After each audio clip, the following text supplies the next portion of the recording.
grind of the streets. It never felt like New York inside Kaufman's realm. Whenever Nathan walked into the grand foyer with its golden woods and quiet colors, he thought of English squires and country houses.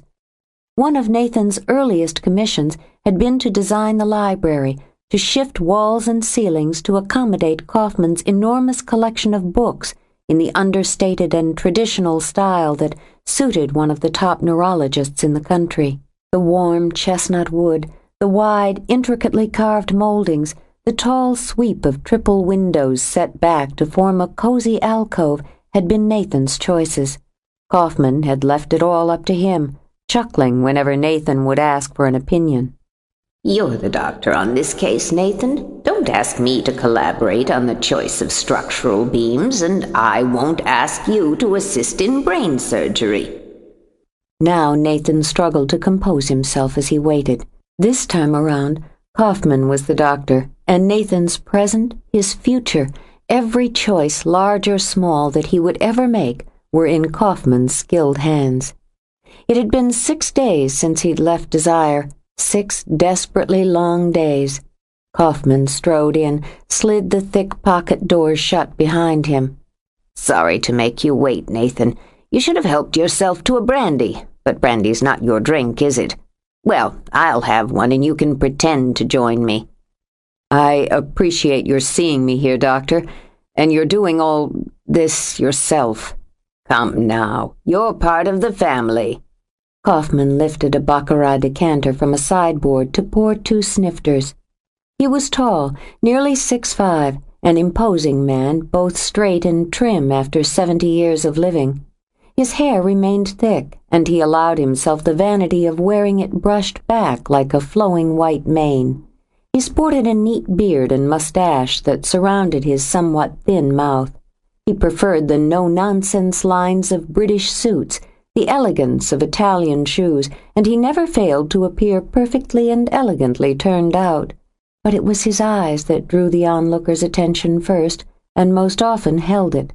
They were dark and keen under heavy lids and sweeping black brows. Those eyes warmed as he offered Nathan a snifter. "Sit down, Nathan, and relax. It won't be necessary to drill into your brain any time in the foreseeable future." Nathan's stomach did a long, slow turn. "The tests? All of them? And you requested, rather you insisted on, quite an extensive battery of tests, are negative. I've gone over the results myself, as you asked. You have no tumors, no shadows, no abnormalities whatsoever. What you have, Nathan, is a very healthy brain and neurosystem. Now sit down." "I will." His legs gave way easily enough, and he sank into the buttery soft leather of a wing-back man-sized chair. "Thank you for all the time and trouble, but I wonder if I shouldn't get a second opinion." Kaufman raised those dramatic black brows. As he sat down across from Nathan, he automatically lifted the pleats of his trousers so they would fall correctly. "I consulted with one of my associates on your tests. His opinion coincides with mine. You're welcome, of course, to go elsewhere." "No." Though he didn't care for brandy, Nathan took a quick swallow and let it slide through his system. "I'm sure you covered all the bases." "More than.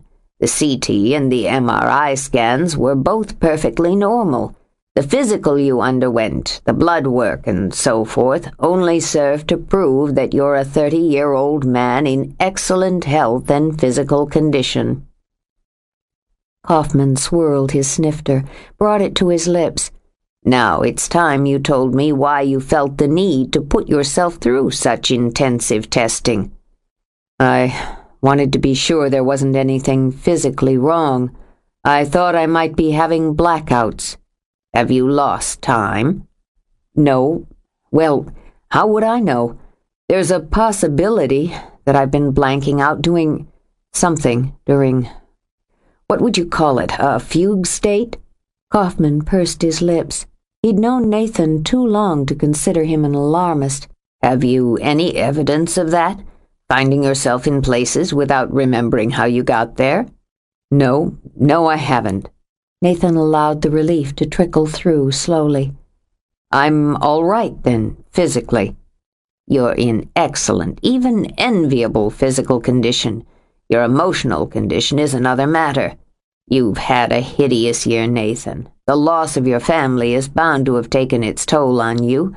A divorce not long before that. So much loss, so much change. I miss David and Beth so much myself. They were very dear to me. I know. Nathan stared into those dark, compelling eyes.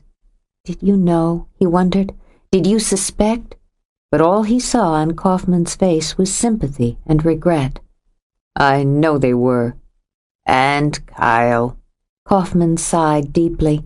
So young. His death so unnecessary.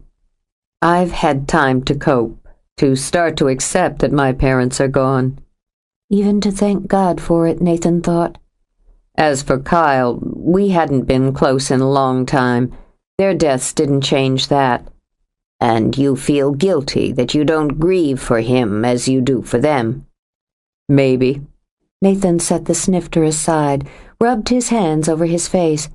I'm not sure where the guilt's rooted anymore. Dr. Kaufman, you were friends with my father for 30 years. You knew him before I was born. And your mother? Kaufman smiled. As a man who has 3 ex-wives, I admired their dedication to each other and their marriage, to their sons. You were a lovely family. I hope you can find comfort in the memory of that.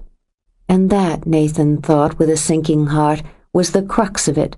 There could be no comfort in the memories now, and never would be again. What would make a man, a seemingly normal man, living a perfectly normal life, plan and commit an obscene act, an unspeakable act? The pressure on his chest forced Nathan's heart to beat too hard, too thickly. He picked up the snifter again, but without any desire to drink. Would he be insane? Would he be ill? Would there be some physical cause? I couldn't say, Nathan, on such general speculation. Do you believe your father committed an unspeakable act? I know he did. Before Kaufman could speak, Nathan shook his head and rose to pace again. I can't. I'm not free to explain it to you. There are others I have to talk to first. Nathan, David Delaney was a loyal friend, a loving husband, and a devoted father. You can rest your mind on that. I haven't been able to rest my mind on that since the month after he was killed.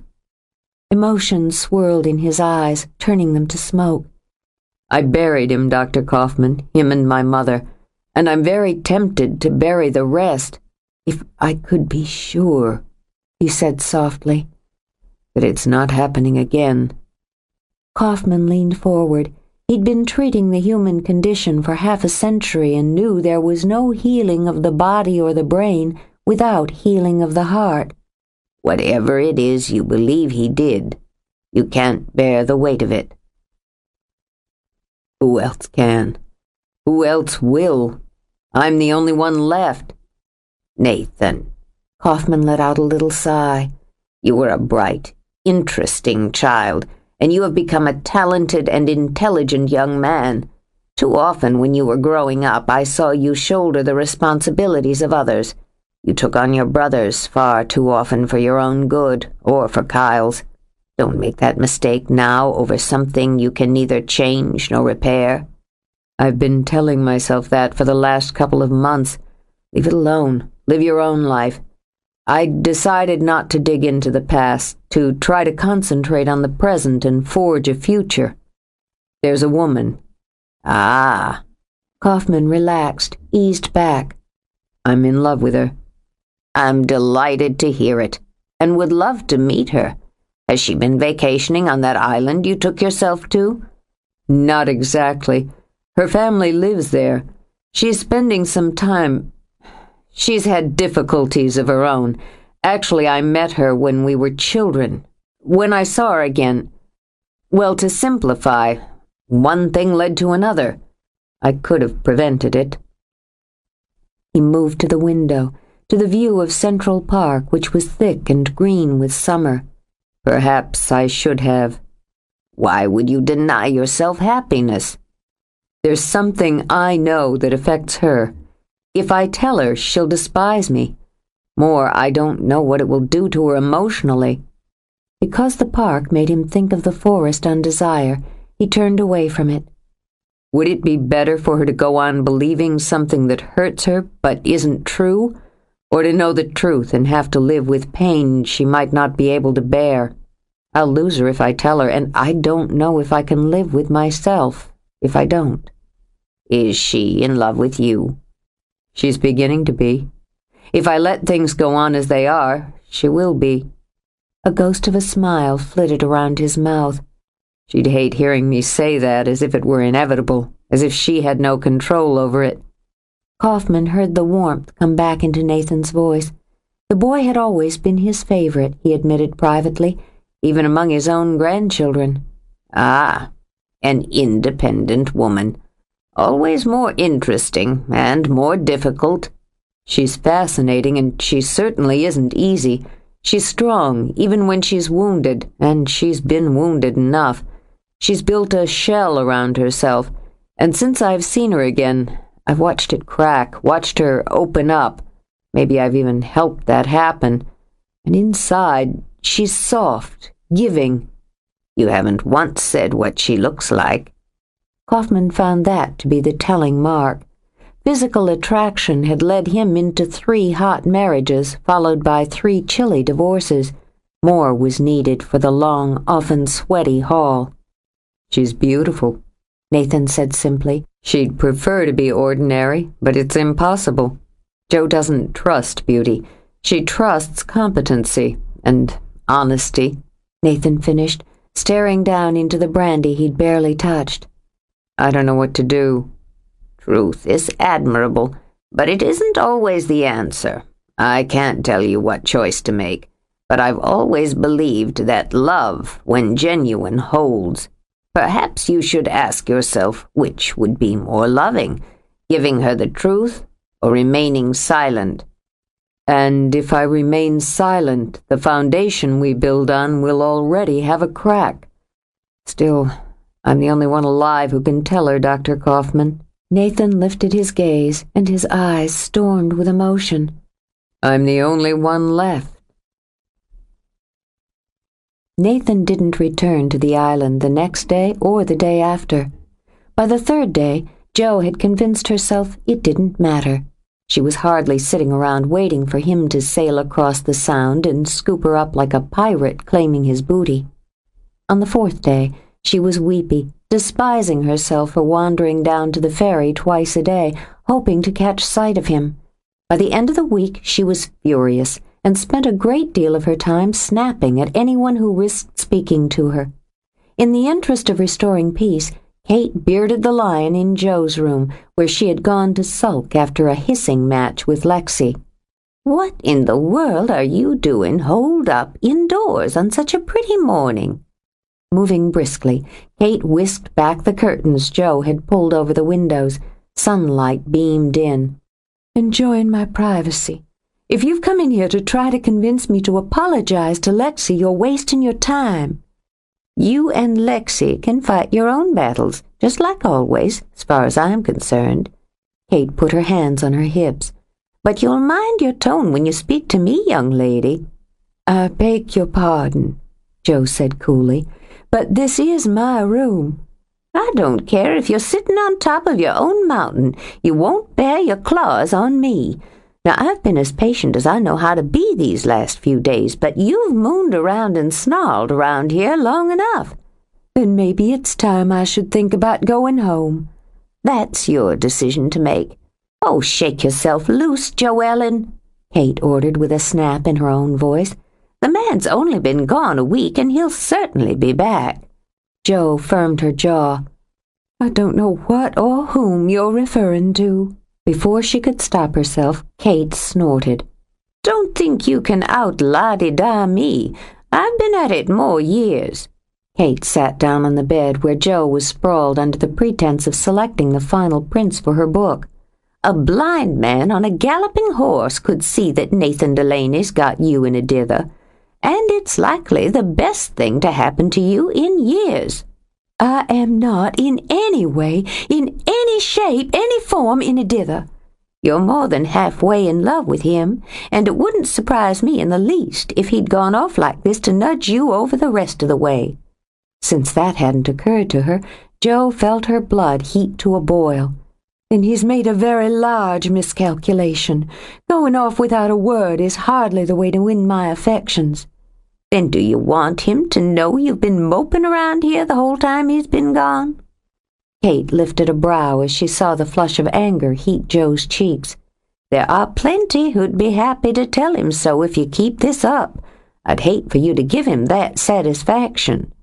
"I don't intend to give him so much as the time of day, should he decide to come back." Kate patted Jo's knee. "I couldn't agree more." Wary of a trap, Jo narrowed her eyes. "I thought you liked him." "I do.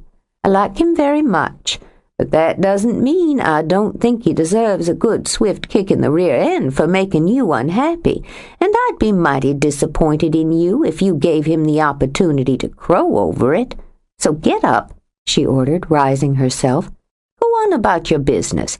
Take your camera and go along, and when he comes back, all he'll see is that your life went on without him."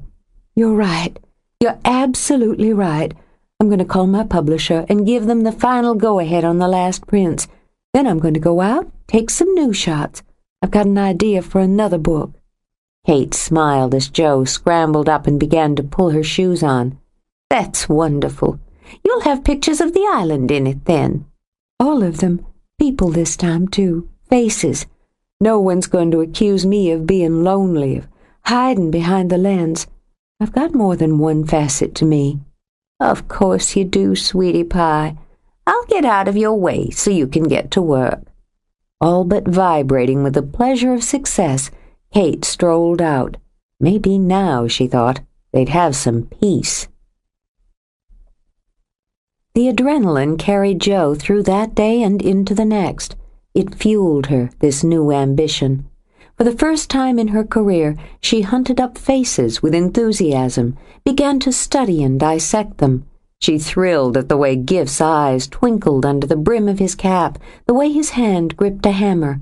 She hounded Brian in the kitchen, using charm when she could, threats when she couldn't, to draw the right expression, to produce the right body language.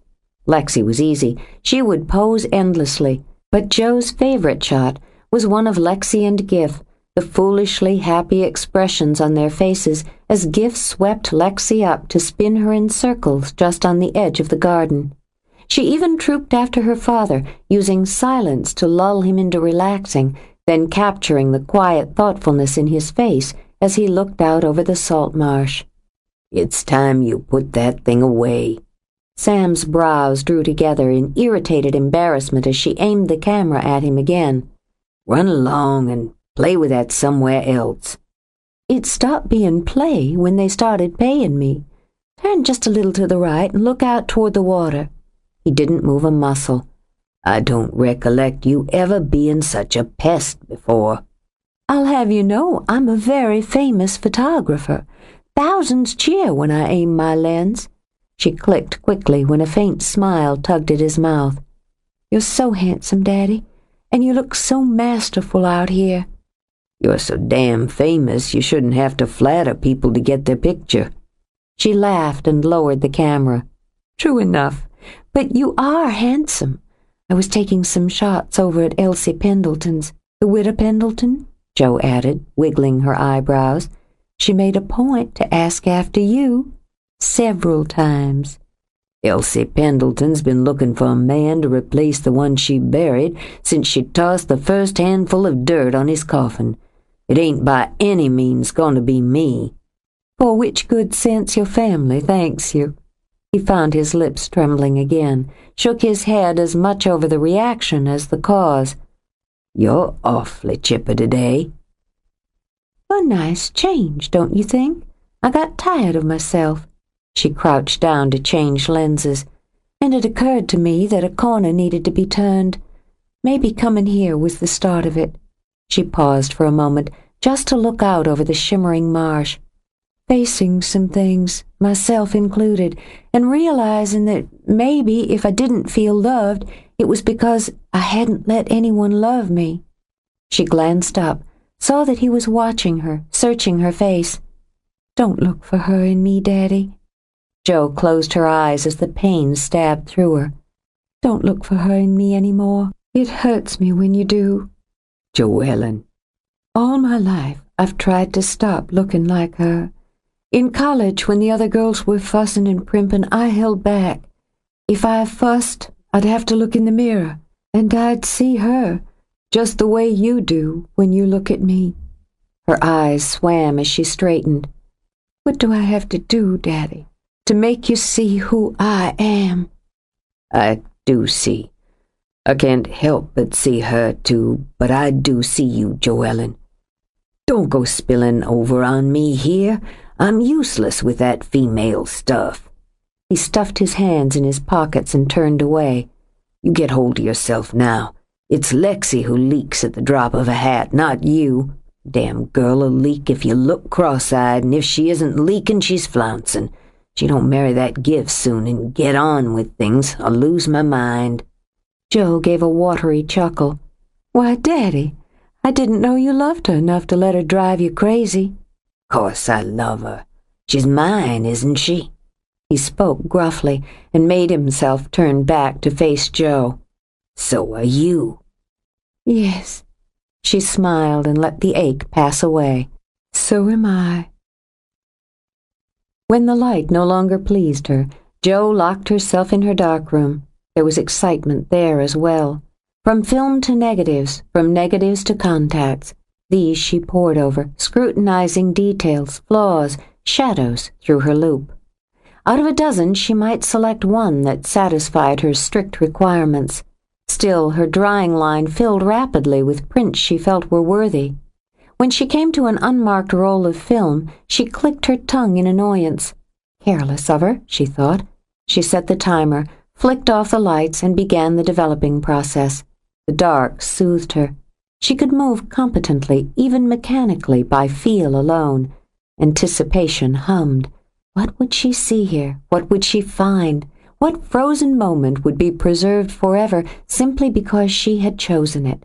She turned on the red bulb, washed the room in that eerie workman's lighting, and gave a choked cry that was part shock, part laughter, as she stared at the negative of herself, nude, sprawled on Nathan's carpet. Jesus, that'll teach me not to mark film. She held up the roll, studying the other negatives. The one she'd taken of the storm looked promising, and her mouth pursed as she examined the earlier shots, ones Nathan must have taken along the way. There was one of dunes, across the meadow where the flowers were blooming and the sea beyond rolled in a high, frothy crest. Decent composition, she mused, for an amateur. Of course, if she bothered to take it to contact stage, she'd undoubtedly find several major flaws. Her eyes were drawn back to the end of the roll, her own face, her own body. Even as her hand reached for the scissors to destroy the negatives, she paused. Was she going to be that prudish, that stubborn, and not satisfy her own curiosity? She was the only one who had to see them, after all. On impulse, she set back to work. It couldn't hurt to make a set of contacts from the roll. She could destroy the ones of herself later, after she'd taken a good look at them. She didn't hum along with the radio as she worked now. She felt too uneasy and too excited to hear the music that tinkled out. The sheet was barely dry when she slapped it onto her light table and applied the loupe. She caught her breath as the images enlarged and focused. She looked so wanton, she supposed would be the word. Her eyes half closed, her lips just curved in obvious sexual satisfaction. Her body looked almost ripe. Apparently she had gotten her figure back without even noticing. She certainly had curves. In the next, her eyes were fully open and round with shock. Her hands were halfway up to her breasts, movement frozen by the fast film. There was no denying that she looked, how had he put it, rumpled and sexy. Oh, God, she had never allowed herself to be that exposed to anyone before. She'd let that happen, and now, for just a moment, she could admit she wanted to let it happen again. She wanted to let him touch her, to make her feel desired and reckless. There was a yearning deep in the pit of her stomach to be that woman again, the woman he'd seen and captured on film, to let him take control of her, and to know that she had the power to take control of him. He'd given that to her, and by preserving that moment, had made her look straight at it and see what she could have with him, and what she could lose without him. "You bastard, Nathan. I hate you for this." She got up quickly, stuffed the sheet deep into a drawer. No, she wouldn't destroy it. She would keep it as a reminder. Whenever she felt herself tempted to trust a man again, to give that much to a man, she would take it back out, study it, and remind herself how easily they walked away. "Joellen!" Lexi's voice came through the door as her knock sounded sharp and loud. "I'm working in here." "Well, I know that, but you might want to finish up quick, fast, and in a hurry. Guess who came in on the late ferry?" "Brad Pitt." "Don't I wish? But you might like this better. Nathan Delaney just walked in the kitchen, big as life and twice as handsome, and he's looking for you." Joe lifted a fist to her heart and firmly shoved it back in place. "Tell him I'm busy." "I already gave him the cold shoulder for you, sugar. Told him I didn't see why you should drop what you were doing and come running just because he blew back onto Desire like an ill wind." Joe found her lips curving in appreciation. She could easily visualize the scene with Lexi playing the chilly Southern belle to the hilt. "I appreciate it." "But I have to tell you. Oh, open this door, Joe. I'm tired of talking through it." Because Lexi had just climbed to the top of Joe's most favored list, she obliged, snicking open the lock and opening the door enough that she could lean on the jamb. "I'd appreciate it if you'd tell him I'm not interested in adjusting my schedule to suit his whims." "I will." "That's nicely put. But Joe, he looks so windblown and sexy and on the edge of something." Lexi rolled her eyes in pure female appreciation. "It gave my heart a nice flutter just to look at him." "Well, you can just stop fluttering. Whose side are you on?" "Yours, honey lamb. Absolutely 100%. She kissed Joe's cheek to prove it. "He has to be punished, no doubt about it. And if you need some advice on how to go about it, I'm more than happy to give you some ideas." "I've got plenty of my own, thanks." But she rolled her shoulders to ease the tension. "Tell him I have no desire to see or speak to him, and that I expect to be busy with a great many more important matters than him for quite some time." "I wish you'd tell him that yourself, just that way. I believe you've got a real knack for this." Lexi's grin spread wide as she wound a lock of hair around her finger. "I'll go down and tell him, then I'll come back up here and tell you what he has to say to that." "This isn't high school." "No, it's more interesting and more fun." "Oh, I know you're scalded good and proper, Joe." She patted her sister's cheek. "I'd be as spittin' mad as a stomped-on cat myself, but just think how satisfying it's going to be when he crawls. Don't you take him back until he does, and he comes up with at least 2 bouquets of flowers and a nice, expensive present. It should be jewelry." Joe's humor made a rapid return. "Lexi, you're a manipulative and materialistic woman." "And proud of it, honey. You listen to your baby sister and you'll end up owning that man. Now I figure he's been down there waiting and sweating long enough for the next slap." She rubbed her hands together.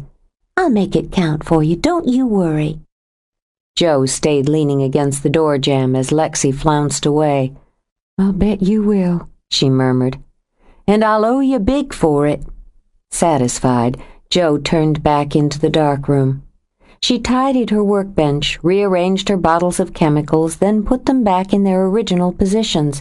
She examined her nails and wondered if she should let Lexi give her a manicure after all. When she heard the footsteps, she turned toward the door, prepared to hear Lexi's report. When Nathan filled the doorway, his temper shot straight into hers. "I need you to come with me." His voice was clipped and anything but apologetic. I believe you were informed I'm busy, and you haven't been invited into this room. Save it, Scarlet. He grabbed her hand and pulled. When her free one reared back, whipped forward, and cracked hard across his face, he narrowed his eyes and nodded. Fine. We'll do it the hard way. The room turned upside down so rapidly she didn't even get out the curse burning on her tongue. He was halfway out the room with her slung over his shoulder before she got past the shock enough to fight.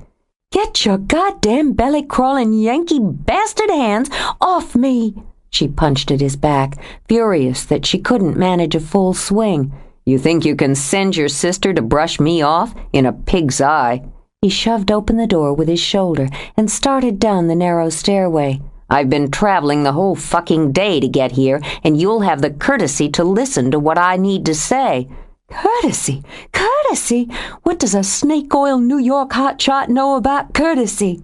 In the confines of the stairway, her struggles only resulted in her rapping her head against the wall. "I hate you!"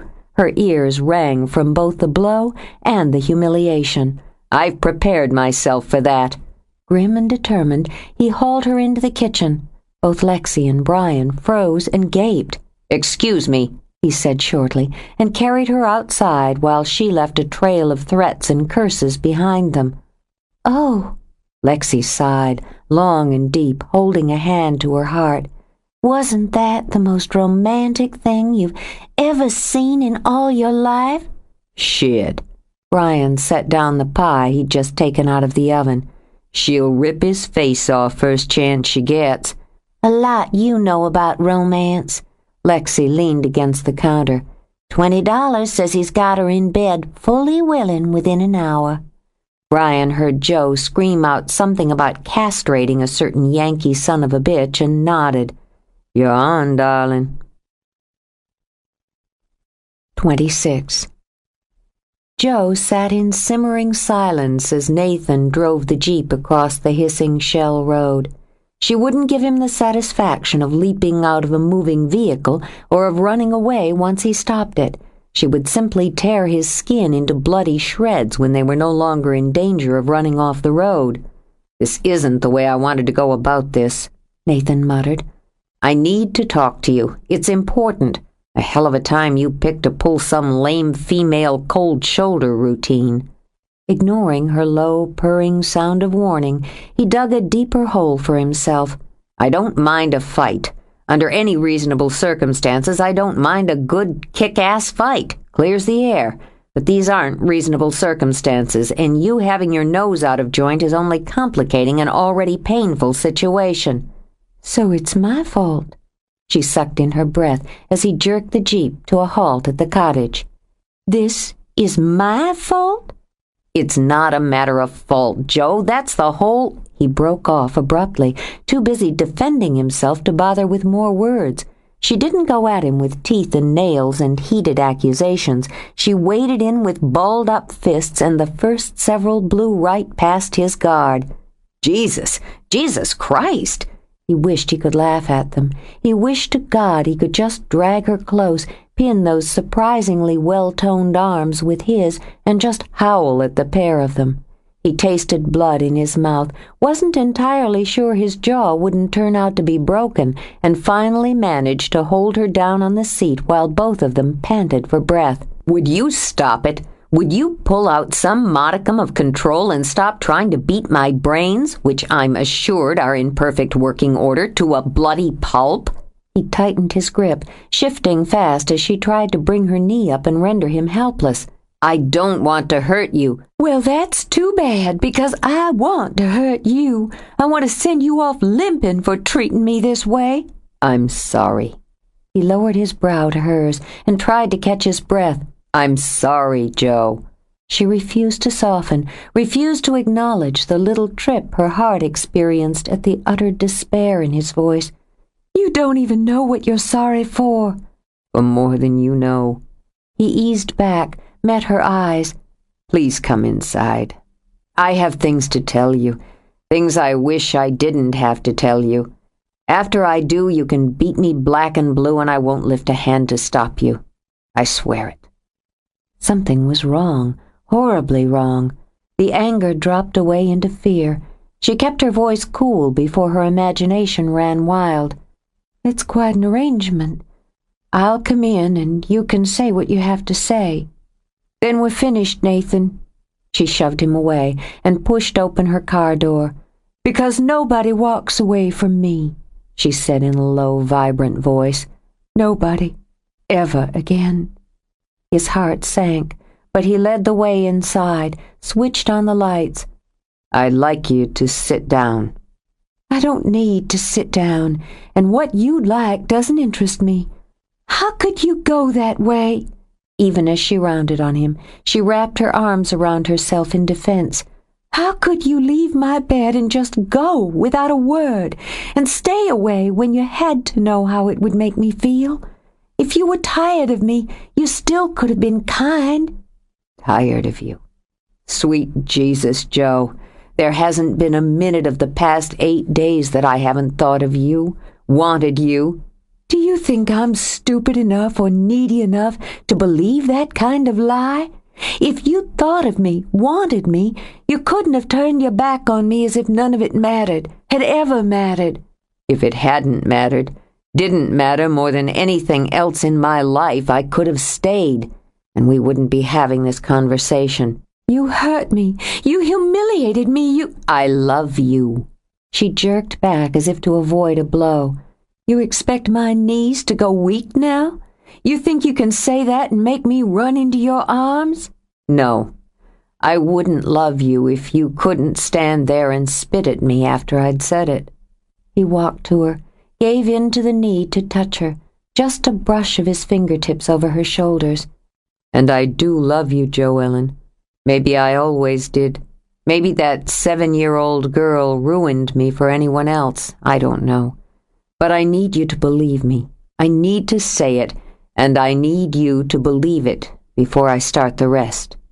She stared into his eyes, and now her knees did start to tremble. "You do mean it?" "Enough to put my past, present, and future in your hands."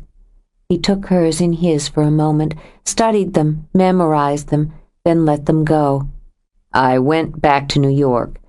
There's a friend of the family, a doctor, a neurologist. I wanted him to run some tests on me." "Tests?"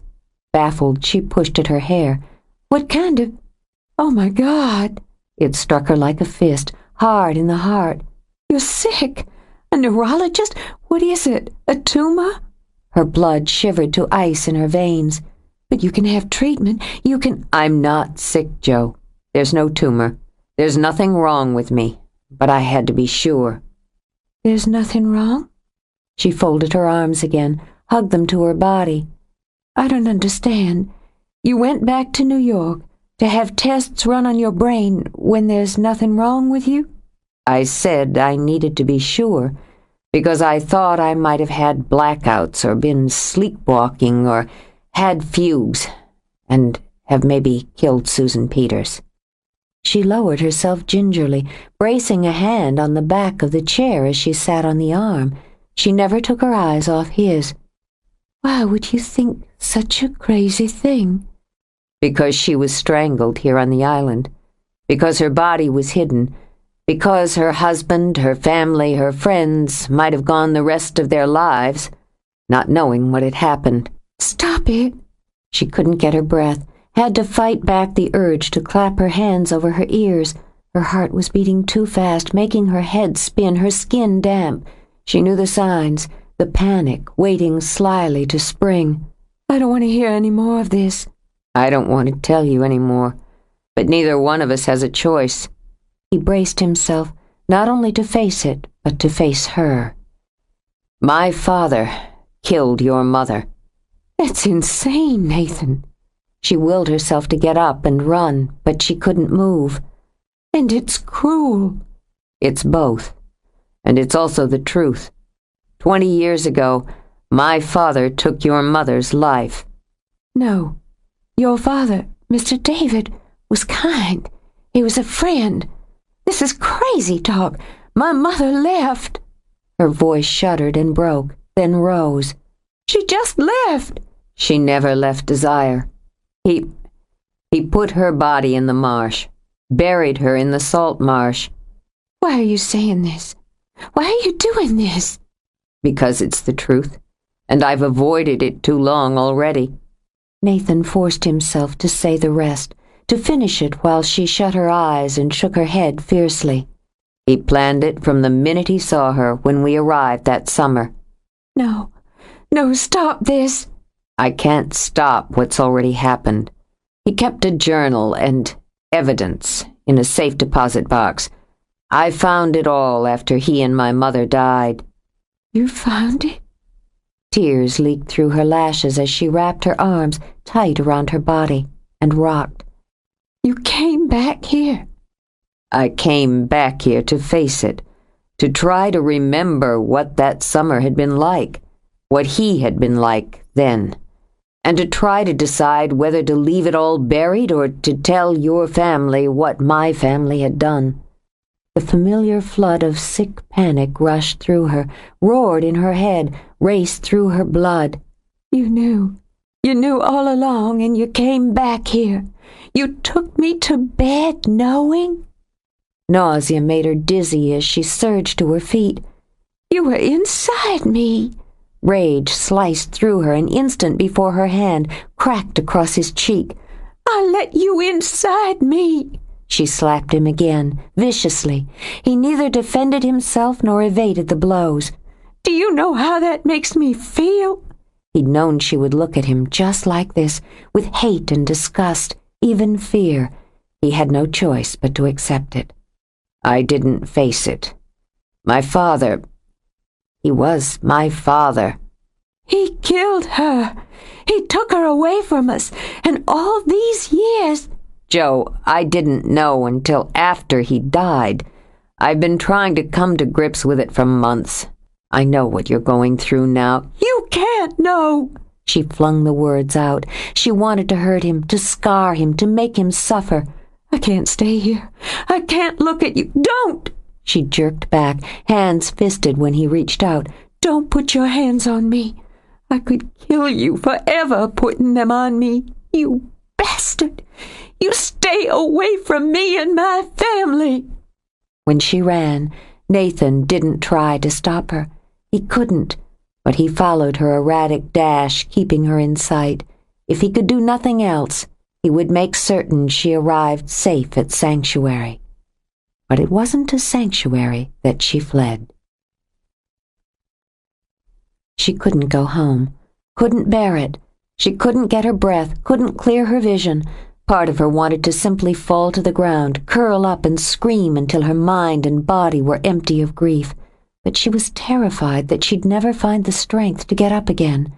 So she ran, without thought of destination, through the trees, through the dark, with images flipping hideously through her head. The photograph of her mother coming to life, the eyes opening, confusion, fear, pain, the mouth stretching wide for a scream. Pain stabbed into Joe's side like a knife. She gripped it, whimpering, and kept running. On the sand now, with the ocean crashing, her breath heaved out of her lungs. She fell once, hitting hard on her hands and knees, only to scramble up and stumble back into a run. She only knew she had to get away, to run away from the pain and this horribly tearing sorrow. She heard someone call her name, and the sound of feet pounding the sand behind her. She nearly tripped again, righted herself, then turned to fight. "Joe, honey, what is it?" Clad in only a robe, her hair streaming wet from the shower, Kirby hurried toward her. "I was out on the deck and saw you." "Don't touch me." "All right." Instinctively, Kirby lowered her voice, gentled it. "Why don't you come to the house? You've hurt yourself. Your hands are bleeding." Confused, Joe looked down, saw the scrapes and the slow trickle of blood on the heels of her hands. "I fell." "I know. I saw you. Come on up. I'll clean them for you." "I don't need. They're all right." She couldn't even feel her hands. Then her legs began to tremble. Her head began to spin. "He killed my mother. Kirby, he murdered my mother. She's dead." Cautiously, Kirby moved closer until she could slide a supporting hand around Joe's waist. "Come with me. Come home with me now." When Joe sagged, she led her across the sand. Glancing back, she saw Nathan standing a few yards away. In the moonlight, their eyes met briefly. Then he turned and walked away into the dark. "I feel sick," Joe murmured. Sensation was creeping back, tiny needle pricks all over her skin, and with it the greasy churning in her stomach. "It's all right. You need to lie down. Lean on me and we'll get you inside." "He killed her. Nathan knew. He told me." It felt as if she was floating now, up the steps, in the door of the cottage. "My mother's dead." Saying nothing, Kirby helped Joe onto the bed, put a light blanket over her. She was beginning to tremble with shock now. "Slow breaths," Kirby ordered. "Concentrate on breathing. I'm just going in the other room for a moment. I'm going to get something to help you." "I don't need anything." Fresh panic snaked through her, and she gripped Kirby's hand hard. "No sedatives. I can get through this. I can. I have to." "Of course you can." Kirby eased onto the bed and took Joe's wrist to check her pulse. "Are you ready to tell me about it?" "I have to tell someone. I can't tell my family yet. I can't face that yet. I don't know what to do. I don't even know what to feel." The pulse rate was slowing, and Joe's pupils were returning to normal. "What did Nathan say to you, Joe?" Joe stared at the ceiling, focused on it, centered herself on it. "He told me that his father had murdered my mother." "Dear God!" Horrified, Kirby lifted Joe's hand to her cheek. "How did it happen?" "I don't know. I don't know. I couldn't listen. I didn't want to listen. He said his father killed her, that he kept a journal. Nathan found it and he came back here. I slept with him." Tears trickled out of her eyes, slid away. "I slept with the son of my mother's murderer." Calm was needed now, Kirby knew, and cool logic. The wrong word, the wrong tone, and she was afraid Joe would break in her hands. "Joe, you slept with Nathan. You cared for Nathan, and he for you." "He knew. He came back here knowing what his father had done." "And that must have been terribly hard for him." "How can you say that?" Furious, Joe pushed herself onto her elbow. "Hard for him?" "And courageous," Kirby said softly. "Joe, how old would he have been when your mother died?" "What difference does it make?" 9 or 10, I imagine. Just a little boy.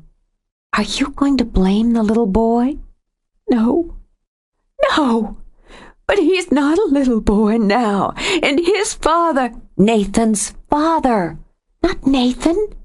A sob choked out, then another. "He took her away from me." "I know. I'm so sorry." Kirby gathered Joe close. "I'm so terribly sorry." As Joe wept in her arms, Kirby knew this storm was only the beginning. It took an hour before she could think again. She sipped the hot, sweet tea Kirby made her. The sick panic had flowed away in a wash of grief. Now, for a moment, the grief was almost as soothing as the tea.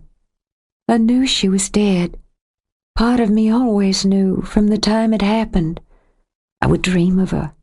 As I got older, I pushed the dreams away, but they would always come back, and they only got stronger. You loved her. Now, as horrible as things are, you know she didn't leave you. I can't find comfort in that yet. I wanted to hurt Nathan, physically, emotionally, in every possible way to cause him pain. And I did. Do you think that's an abnormal reaction? Joe, give yourself a break."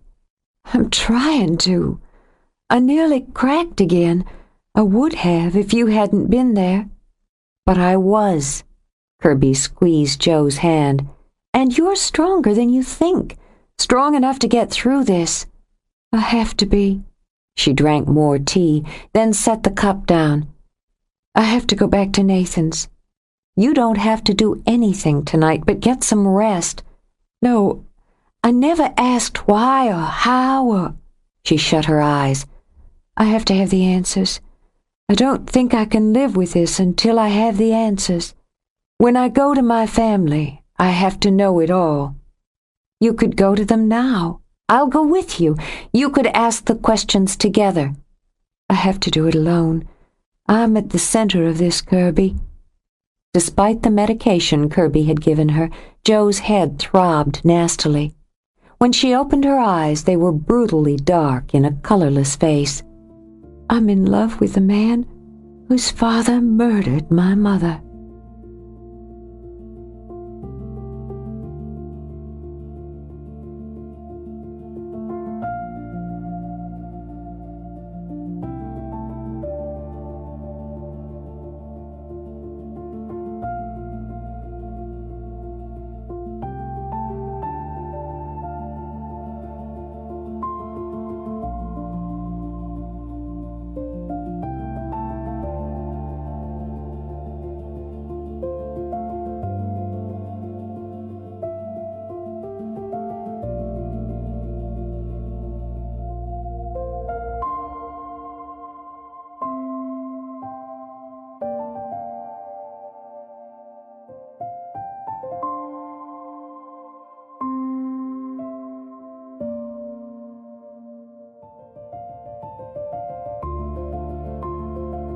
When Kirby dropped her off at Nathan's cottage, Joe could see his silhouette through the screen door.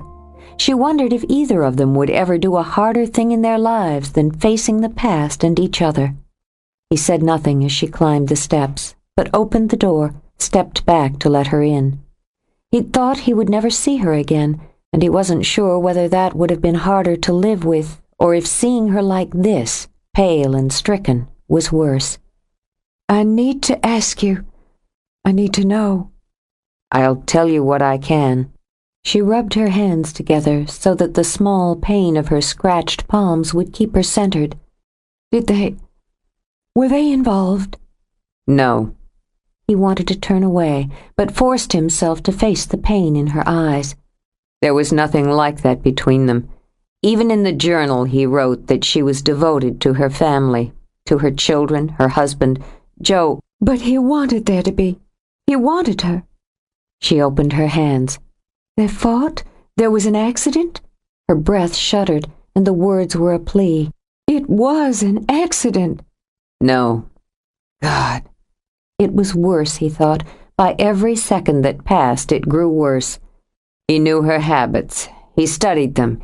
She used to walk at night around the gardens. She loved the flowers at night. The dream she'd had the night they'd found Susan Peters spun back into her mind. She loved the white ones especially. She loved the smells and the quiet. She called it her alone time. He chose the night, Nathan continued. He put a sleeping pill into my mother's wine so she wouldn't know he'd been gone. Everything he did, he documented step by step in his journal. He wrote that he waited for Annabelle at the edge of the forest to the west of the house.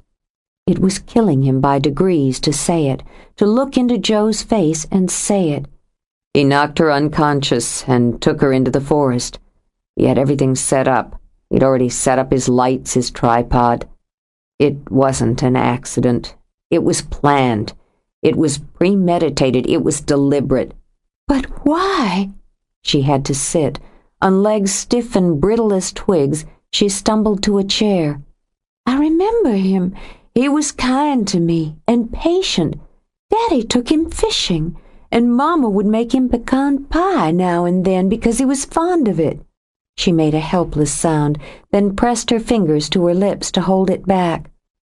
Oh, God, you want me to believe he murdered her for no reason?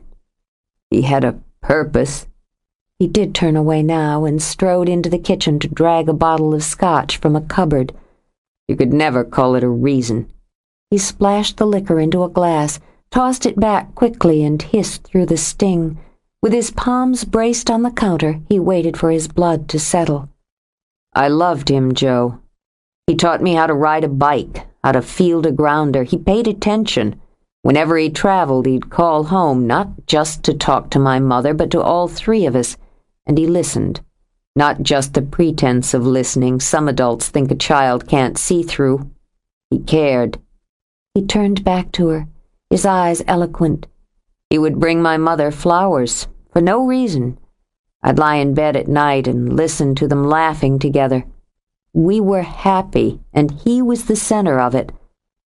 Now I have to face that there was no center, that he was capable of something monstrous. I feel carved out, she managed.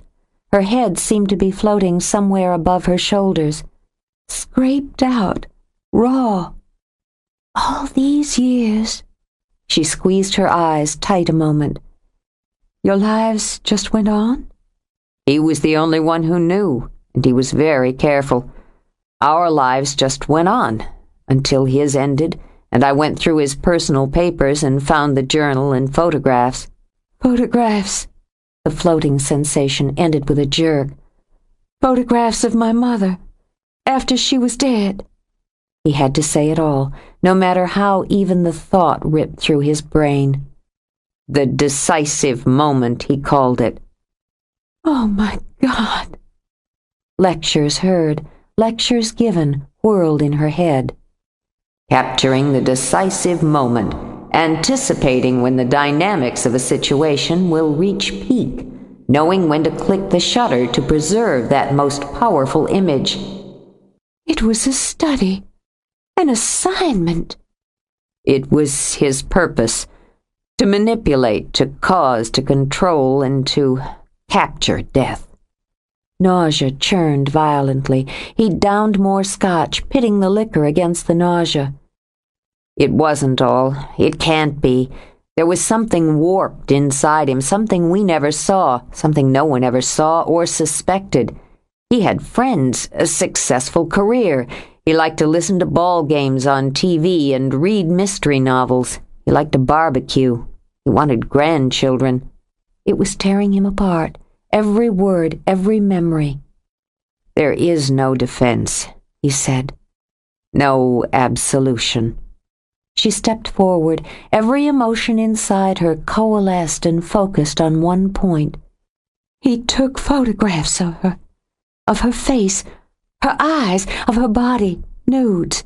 He posed her carefully, her head tilted down toward her left shoulder, her right arm draped across her midriff. How do you? I did see. She closed her eyes and spun away. Relief was cold, painfully cold, an icy layer over hot grief. I'm not crazy. I was never crazy. I didn't hallucinate. It was real, all of it. What are you talking about? Impatient, she dug her cigarettes out of her back pocket, but when she struck the match, she only stared down at the flame. My hand's steady, she muttered. It's perfectly steady. I'm not going to break now. I can get through it. I'm never going to break again. Worried that he had pushed her over some line, he moved toward her. Joellen.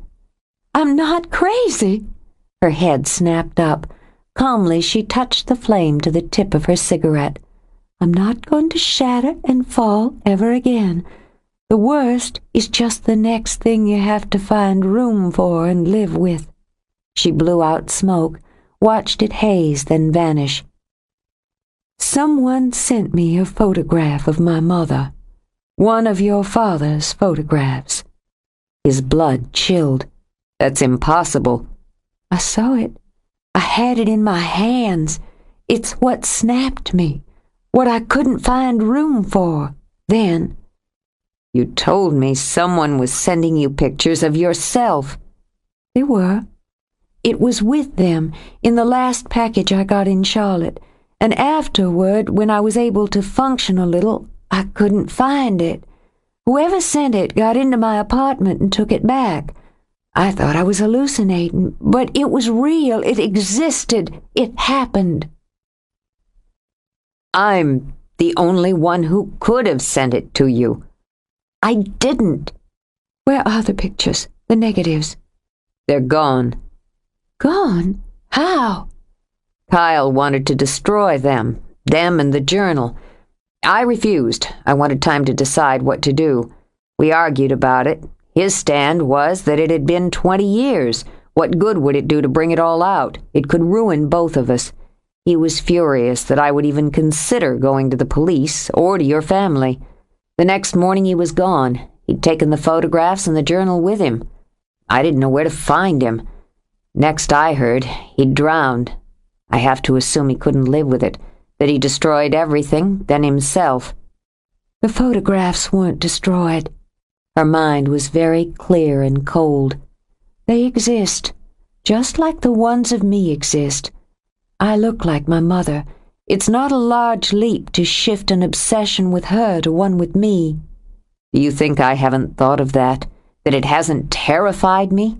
When we found Susan Peters and I realized how she died, I thought, I'm the only one left, Joe. I buried my father. But did you bury your brother? He stared, shook his head slowly. Kyle's dead. How do you know? Because the reports say he got drunk and fell off a boat?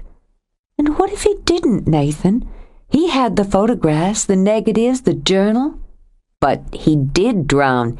He was drunk, stumbling drunk, depressed, moody, according to the people who were with him on the yacht. They didn't realize he was missing until well into the next morning. All of his clothes, his gear, were still on the boat. When she said nothing, he spun around her and began to pace. I have to accept what my father did, what he was. Now you want me to believe my brother's alive, that he's capable of all this? Of stalking you? Pushing you until you collapse? Of following you here and... As the rest slammed into him, he turned back. Of killing Susan Peters? My mother was strangled, wasn't she, Nathan? Yes. Christ. She had to stay cold, Jo warned herself, and go to the next step. Susan Peters was raped. Understanding the question she was asking, Nathan closed his eyes. Yes. If it wasn't her husband... The police haven't found any evidence to hold the husband. I checked before I came back. Joellen. It scraped his heart to tell her. They're going to be looking more closely into Ginny's disappearance now. Ginny? With understanding came horror. The cold that had shielded her melted away in it. Oh no! Ginny! He couldn't touch her, could offer her nothing. He left her alone, stepped out onto the porch. He put his hands on the rail and leaned out, desperate for air. When the screen door squeaked, he made himself straighten. What was your father's purpose, Nathan? What were the photographs to accomplish if he would never be able to show them to anyone? Perfection. Control. Not simply to observe and preserve, but to be a part of the image, to create it. The perfect woman, the perfect crime, the perfect image. He thought she was beautiful, intelligent, gracious. She was worthy. He watched fireflies light up the dark in quick flirtatious winks. I should have told you, all of you, as soon as I came here. I told myself I needed time to try to understand it. I justified keeping it to myself because you had all accepted a lie and the truth was worse. And I kept it to myself because I wanted you. It got easier to rationalize it. You'd been hurt, you were wounded. It could wait until you trusted me. It could wait until you were in love with me. His fingers flexed and released on the railing as she stood silent behind him. Rationalizations are usually self-serving. Mine were. After Susan Peters, I couldn't ignore the truth anymore, or your right to know it. There's nothing I can do to change it, to atone for what he did. Nothing I can say can heal the damage he did to you and your family. No, there's nothing you can do, nothing you can say. He took my mother and left us all to think she had abandoned us. That single selfish act damaged all of our lives, left a rift in our family we've never been able to heal. You must have hurt her." Joe's voice quivered so she bit down hard on her lip until she could steady it. "She must have been so frightened, so confused. She'd done nothing to deserve it, nothing but be who she was." She drew a long breath, tasted the sea, and released it. "I wanted to blame you for it, Nathan, because you're here, because you had your mother all your life, because you touched me and made me feel what I'd never felt before. I needed to blame you for it, so I did." "I expected you to." "You never had to tell me. You could have buried it, forgotten it. I never would have known."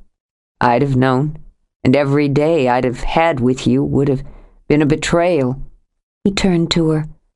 "I wish I could have lived with that, spared you this, and saved myself, but I couldn't."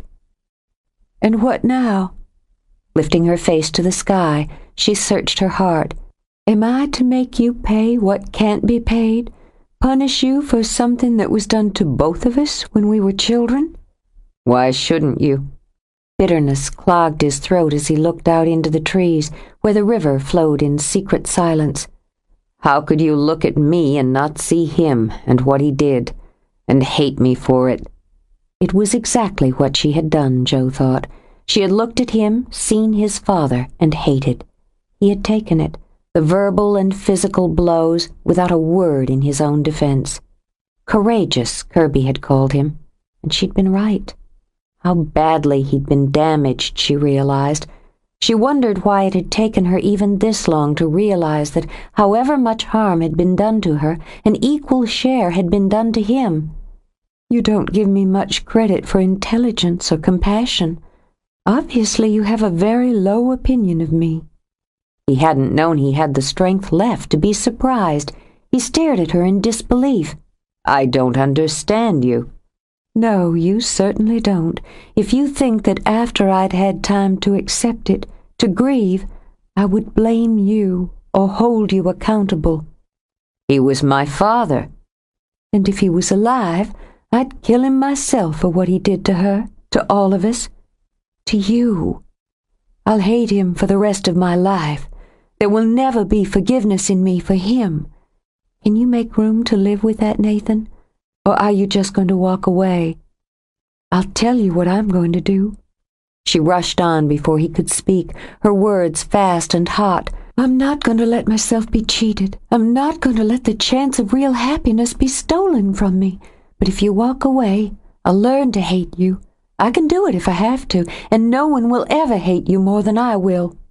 She stormed back into the house, slamming the door behind her. He stood where he was for a moment, struggling to absorb the shock, the gratitude, but it wasn't possible. He stepped back into the house and spoke quietly. "Joellen, do you want me to stay?" "Isn't that what I just said?" She dragged out another cigarette, then, furious, hurled it away. "Why should I have to lose again? Why should I have to be alone again?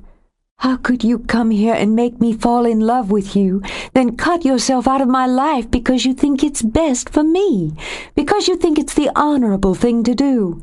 Well, the hell with your honor, Nathan. The hell with it if it cheats me out of having what I need. I've been cheated before, lost what I needed desperately before, and was helpless to stop it. I'm not helpless anymore." She was vibrating with fury, her eyes fired with it, her color high and glowing. He'd never seen anything or anyone more magnificent.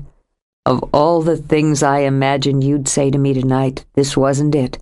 I'd prepared myself to lose you. I hadn't prepared myself to keep you." "I'm not a damn cufflink, Nathan." The laugh came as a surprise, felt rusty in his throat. "I can't decide what I should say to you.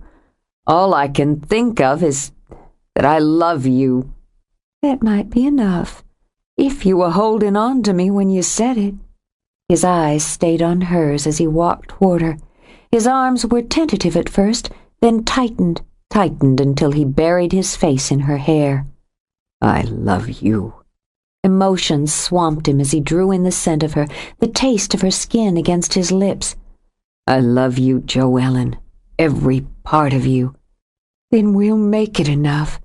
We won't let this be taken away. Her voice was low and fierce. We won't. He lay very still, hoping she slept. The woman beside him, the woman he loved, was in danger, the source of which was too abhorrent to him to name. He would protect her with his life if necessary. He would kill to keep her safe, whatever the cost, and he would hope that what they had together survived it. There was no avoiding it.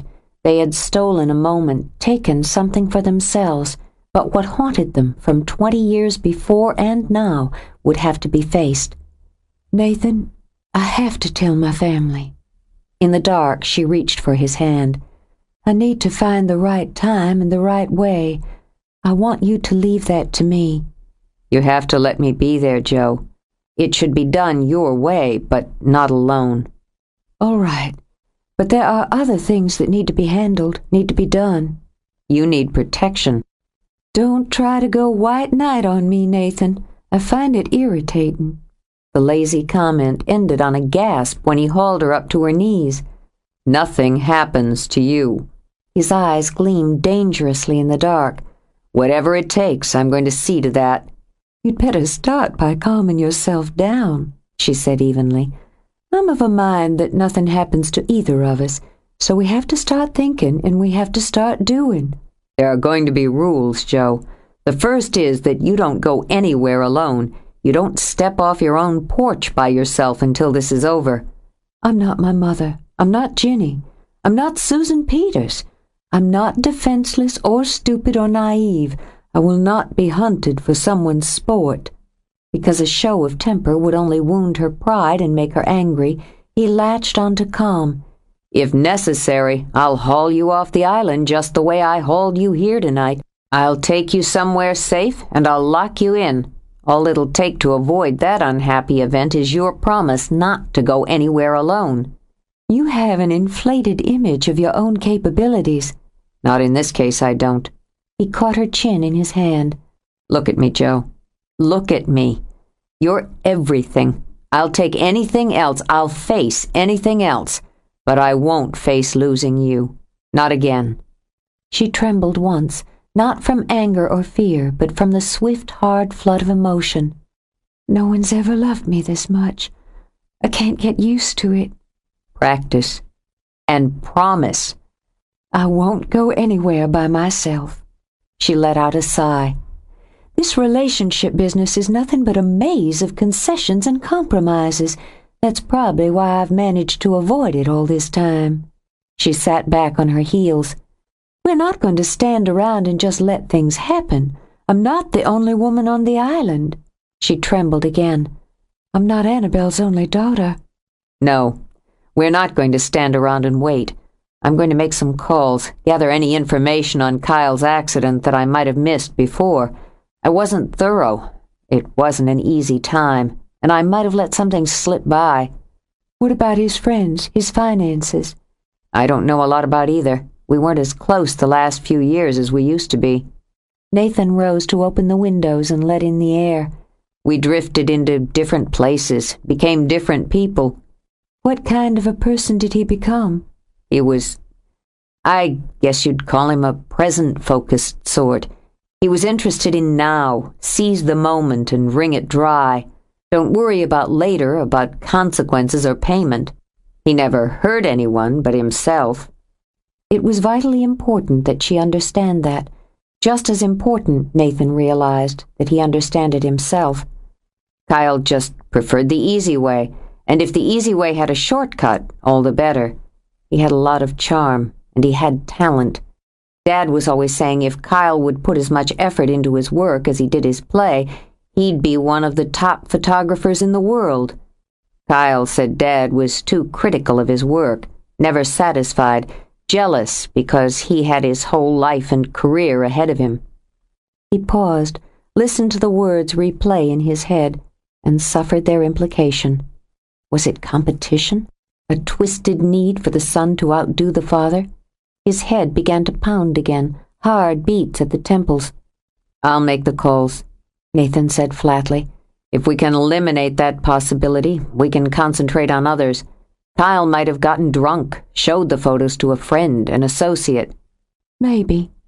It wasn't an area Joe wanted to push just then. Whoever is responsible has a solid knowledge of photography and quite a bit of skill.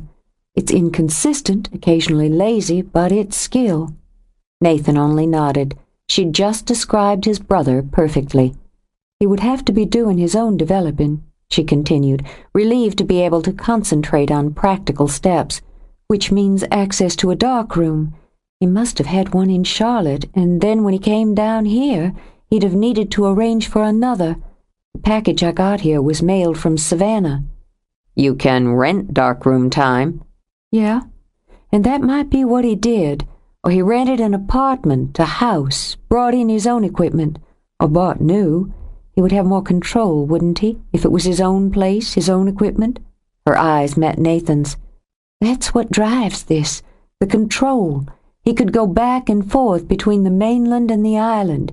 He'd be in control." To control the moment, to manipulate the mood, the subject, the outcome. That is the true power of art. His father's words, he remembered, neatly written on the page. Yes, it's about control. So we check photo supply outlets, find out if someone ordered equipment to outfit a darkroom and had it shipped to Savannah. It won't be easy, and it won't be quick. No, but it's a start. It was good to think, to have a tangible task. He'd likely be alone. He needs the freedom to come and go as he pleases. He took pictures of me all over the island, so he's wandering around freely. We can keep our eye out for a man alone with a camera, though we're just as likely to jump some harmless bird watcher. If it was Kyle, I'd know him. I'd recognize him. Would you, Nathan? If he didn't want you to? He'd know you're here. And he'd know that I've been with you, Annabelle Hathaway's daughter, with David Delaney's son.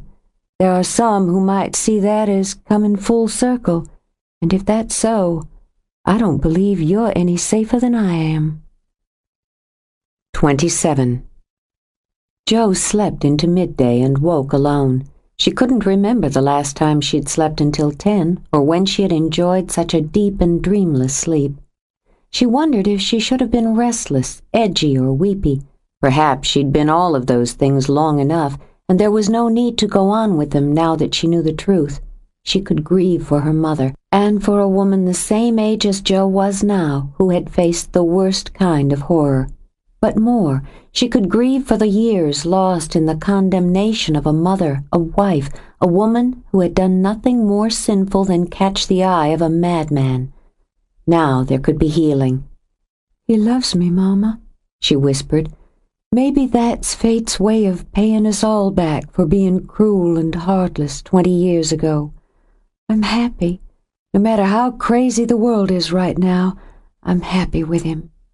She swung her legs over the side of the bed. Starting today, she promised herself, they were going to stand together and fight back. In the living room, Nathan finished up yet another call, this one to the American Embassy in Nice. He hadn't slept. His eyes were gritty, his soul scorched. He felt as if he were running in circles, pulling together information, searching for any hint, any whisper that he'd missed months before. And all the while he dealt with the dark guilt that his deepest hope was to confirm that his own brother was dead. He looked up as he heard footsteps mounting his stairs. Working up a smile when he saw Giff behind the screen, he waved him in as he completed the call. "Didn't mean to interrupt you," Giff said. "No problem. I'm finished for now. I was heading out to do a little work on Live Oak Cottage and thought I'd drop off these plans. You said how you wouldn't mind taking a look at the design I've been working up for the solarium at Sanctuary." "I'd love to see it." Grateful for the diversion, Nathan walked over to take the plans and unroll them on the kitchen table. "I had some ideas on that myself, then I got distracted." "Well," Giff tucked his tongue in his cheek as Joe walked out from the bedroom. "Understandable enough. Morning, Joe Ellen.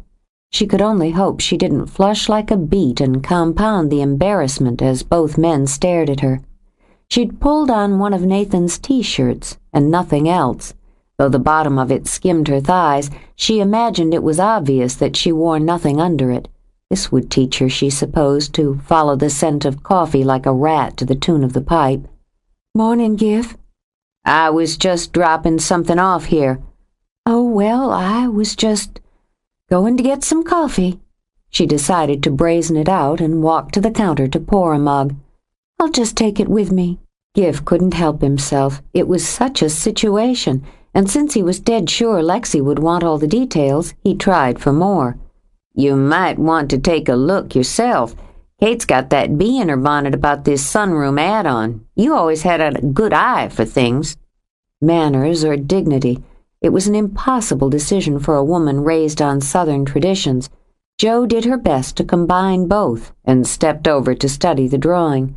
She puzzled over what appeared to be a side view of a long, graduated curve with a lot of neatly printed numbers and odd lines. Nathan ordered himself to shift his attention from Jo's legs back to the drawing. "It's a good concept. You do the survey?" "Yeah, me and Bill. He does survey work over to the mainland, had the equipment. You know, if you came out at an angle," he used his finger to draw the line, "rather than straight, you could avoid excavating over here, and you'd gain the benefit of using the gardens as part of the structure." "If you did that, wouldn't you cut off this corner here? Wouldn't it make it tight and awkward coming out from the main house? Miss Kate'd go into conniptions if I started talking about moving doorways or windows." "You don't have to move any of the existing structure." Nathan slid the side view over to reveal Gif's full view. "Nice work," he murmured. "Really nice. Jo, get me a sheet of that drawing paper over there." Nathan gestured absently. "I've got men in my firm who don't have the skill to do freehand work like this." "No shit?" Gif forgot Jo completely and goggled at the back of Nathan's head. "You ever decide to go back for that degree and want to apprentice, you let me know." He picked up a pencil and began to sketch on the paper Jo had put in front of him. "See, if you hitch it over this way, not so much of an angle as a flow. It's a female house. You don't want sharp points. You keep it all in the same tone as the curve of the roof. Then instead of lining out into the gardens, it pours through them." "Yeah, I see it." He realized that his working drawing seemed stiff and amateurish beside the artist's. "I couldn't think of something like that, draw like that, in a million years." "Sure you could. You'd already done the hard part. It's a hell of a lot easier for somebody to look at good, detailed work and shift a couple of things around to enhance it than it is to come up with the basic concept in the first place." Nathan straightened, contemplated his quick sketch through narrowed eyes. He could see it, complete and perfect. "Your way might suit the client better. It's more cost-effective and more traditional." "Your way's more artistic." "It isn't always artistic that the client wants." Nathan put his pencil down. "Anyway, you think about it, or show the works to Kate and let her think about it. Whichever choice, we can do some refining before you break ground." "You'll work with me on it?" "Sure." Without thinking, Nathan picked up Jo's coffee mug and drank. "I'd like to." Revved, Gif gathered up the drawings. "I think I'll just swing by and drop these off for Miss Kate now. Give her some time to mull it over. I'm really obliged, Nathan." He tugged on the brim of his cap. "See you, Jo." Jo leaned against the counter and watched as Nathan got another sheet of drawing paper. Finishing off her coffee, he started another sketch. "You don't even know what you just did," she murmured. "Hmm? How far is that perennial bed with the tall blue flowers, the spiky ones? How far is that from the corner here?" "Nope." She got herself another mug. "You don't have a clue what you've done." "About what?" "Oh," he looked down at the mug. "Sorry, I drank your coffee." "Besides that, which I found both annoying and endearing," she slid her arms around his waist. "You're a good man, Nathan, a really good man." Thanks. Normality, he promised himself. Just for an hour, they would take normality. Is that because I didn't give you a little swat on the bottom when you strolled out here in my shirt, even though I wanted to? No, that just makes you a smart man. But you're a good one. You didn't see his face. She lifted her hands to his cheeks. You didn't even notice. At sea, he shook his head. Apparently I didn't. Are you talking about Gif? I don't know anyone who doesn't like Gif, and I don't know many who think of him as anything more than an affable and reliable handyman. Nathan, she touched her lips to his, you just told him he was more, and could be more yet, and you did it so casually, so matter-of-factly, he can't help but believe you. She rose up on her toes to press her cheek to his. I really like you right now, Nathan. I really like who you are. I like you, too. He closed his arms around her and swayed. And I'm really starting to like who we are. Kirby had a firm grip on her pride as she walked into sanctuary. If Joe was there, she would find a way to speak to her privately. Her strict code of ethics wouldn't permit her to tell any of the Hathaways what she'd learned the night before. If Joe had come home after speaking with Nathan again, Kirby imagined the house would be in an uproar. If nothing else, she could stand as family doctor. But that wasn't why she'd been summoned. She had planned her visit to avoid Brian, using that window of time between breakfast and the midday meal, and she'd used the visitor's front door rather than the friend's entrance through the kitchen. Since they had managed to avoid each other for a week, she thought they could do so for another day. She wouldn't have come at all if Kate hadn't hailed her with an SOS after one of the guests slipped on the stairs. Even as she turned toward them, Kate came hurrying down. Kirby, I can't tell you how much I appreciate this. It's a turned ankle, no more than that, I swear. But the woman is setting up such a to-do you'd think she'd broken every bone in her body in 6 places at once. One glance at Kate's distracted face, and Kirby knew that Joe had yet to speak of Annabelle. It's all right, Kate. I know it's your afternoon off, and I hated to drag you over here, but she won't budge out of bed. It's no problem, really. Kirby followed her up the stairs. It's better to have a look. If I think it's more than a strain, we'll x-ray and ship her off to the mainland. One way to get her out of my hair, Kate muttered. She knocked briskly on a door. Mrs. Torres, the doctor's here to see you. Bill the inn, Kate added to Kirby in an undertone, and add whatever you like for a nuisance fee. 30 minutes later, and more than a little frazzled, Kirby closed the bedroom door behind her. Her head was aching from the litany of complaints Mrs. Torres had regaled her with. As she paused to rub her temples, Kate peeked around the corner. Safe? I was tempted to sedate her, but I resisted. She's perfectly fine, Kate. Believe me, I know. I had to give her what amounts to a complete physical before she was satisfied. Her ankle is barely strained. Her heart is as strong as a team of oxen, her lungs even stronger. For your sake, I hope she's planning on a very short stay.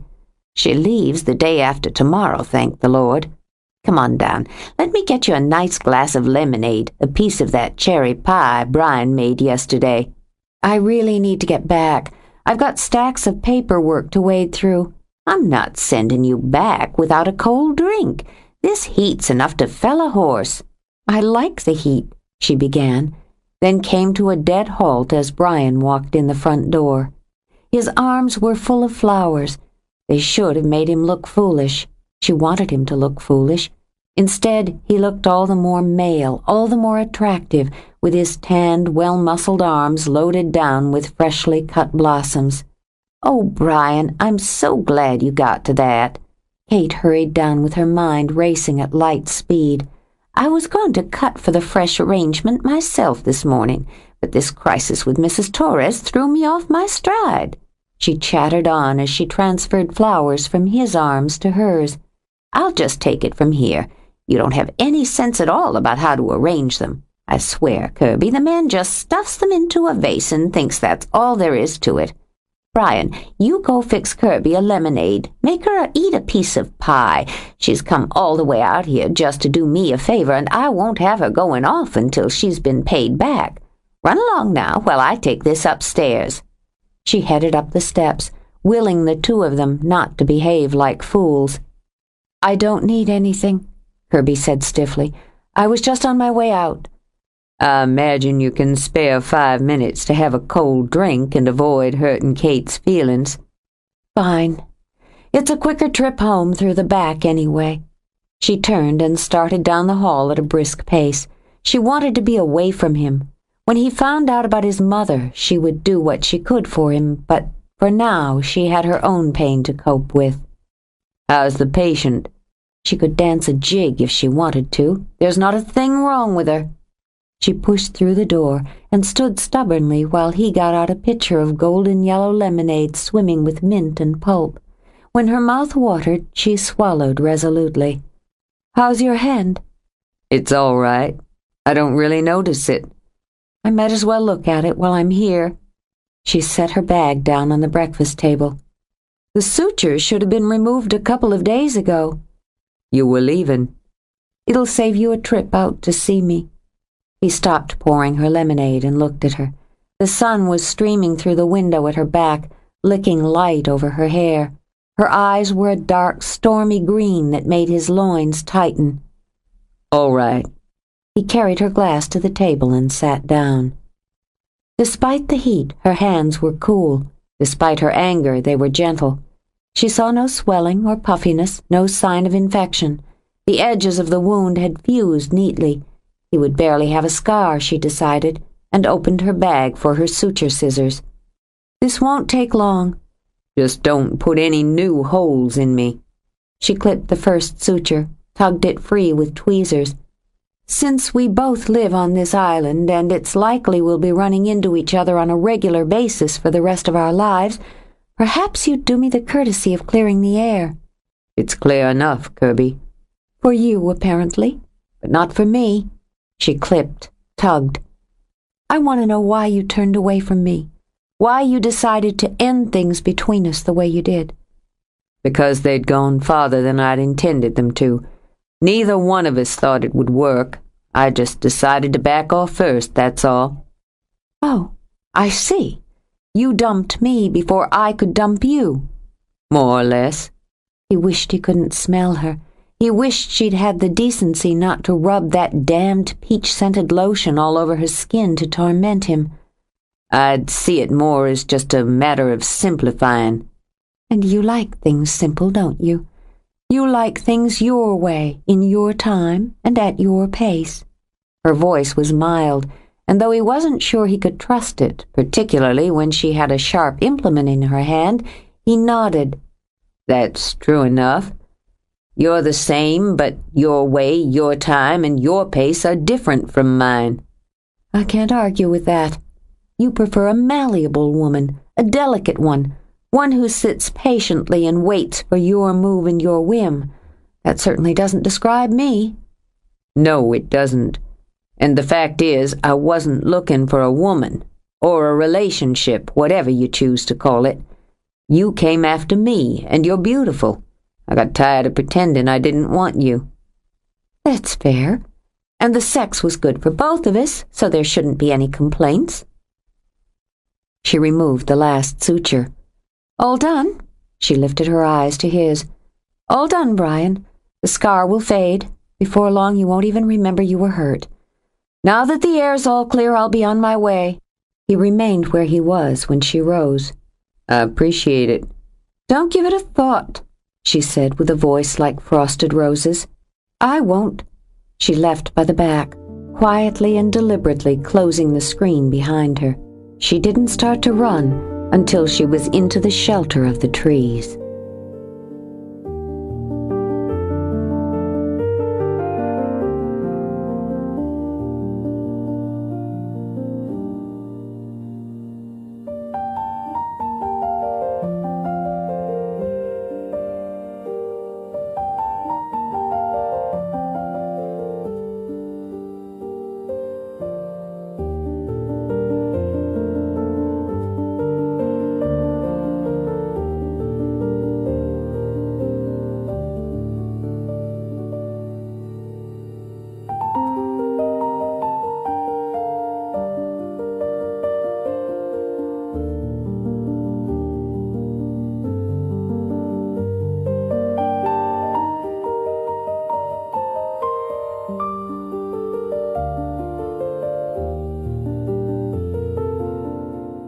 Well, that was fun.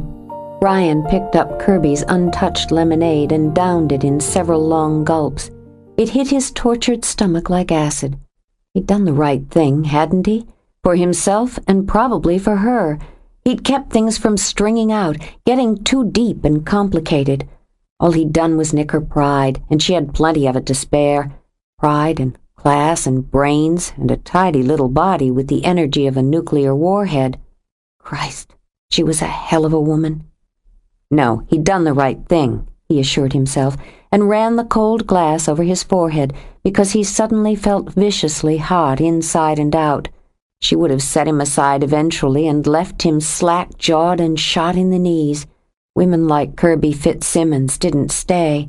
Not that he wanted any woman to stay, but if a man was going to start fantasizing, if he was going to start believing in marriage and family, she was just the type to draw him in, then leave him twisting in the wind. She had too much fuel, too much nerve to stay on desire. The right offer from the right hospital or medical institute or whatever, and she'd be gone before the sand settled back in her footprints. God, he'd never seen anything like the way she'd handled Susan Peters's body, the way she'd turned from woman to rock, clipping out orders in that cool, steady voice, her eyes flat, her hands without the slightest tremor. It had been an eye-opener for him, all right. This wasn't some fragile little flower who would be content to treat poison ivy and sunburn on a nowhere dot in the ocean for long. Hook herself up with an innkeeper who made the best part of his living whipping up soufflés and frying chicken? Not in this lifetime, he told himself. So it was done, and over, and his life would settle back quietly into the routine he preferred. Fucking rot, he thought on a sudden surge of fury. He nearly hurled the glass into the sink when he spotted her medical bag on the table. She'd left her bag, he mused, opening it and idly poking through the contents. She could just come back and get it herself, he decided. He had things to do. He couldn't be chasing after her just because she'd been in a snit and left it behind. Of course, she might need it. You couldn't be sure when some medical emergency would come along. It would be his fault, wouldn't it, if she didn't have her needles and prodding things? Someone could up and die, couldn't they? He didn't want that on his conscience. With a shrug, he picked the bag up, found it heavier than he'd imagined. He thought he'd just run it over to her, drop it off, and that would be that. He decided to take the car rather than cut through the forest. It was too damn hot to walk, and besides, if she dawdled at all, he might beat her there. He could just leave the bag inside her door and drive off before she even got home. When he pulled up in her drive, he thought he had accomplished just that, and was disgusted with himself for being disappointed. He didn't want to see her again. That was the whole point. But when he was halfway up the steps, he realized she'd beaten him back after all. He could hear her crying. It stopped him in his tracks, the sound of it. Hard, passionate sobs, raw gulps of air. It shook him right to the bone, left him dry-mouthed and loose at the knees. He wondered if there was anything more fearful a man could face than a weeping woman. He opened the door quietly, eased it shut. His nerves were shot as he started back to her bedroom, shifting her bag from hand to hand. She was curled up on the bed, a tight ball of misery with her hair curtaining her face. He'd dealt with wild female tears before.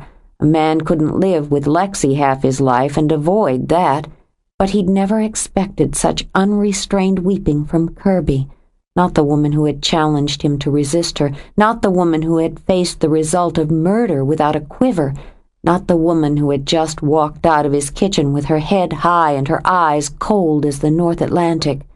With Lexi, it was either get the hell out and bar the door or gather her up close and hold on until the storm passed.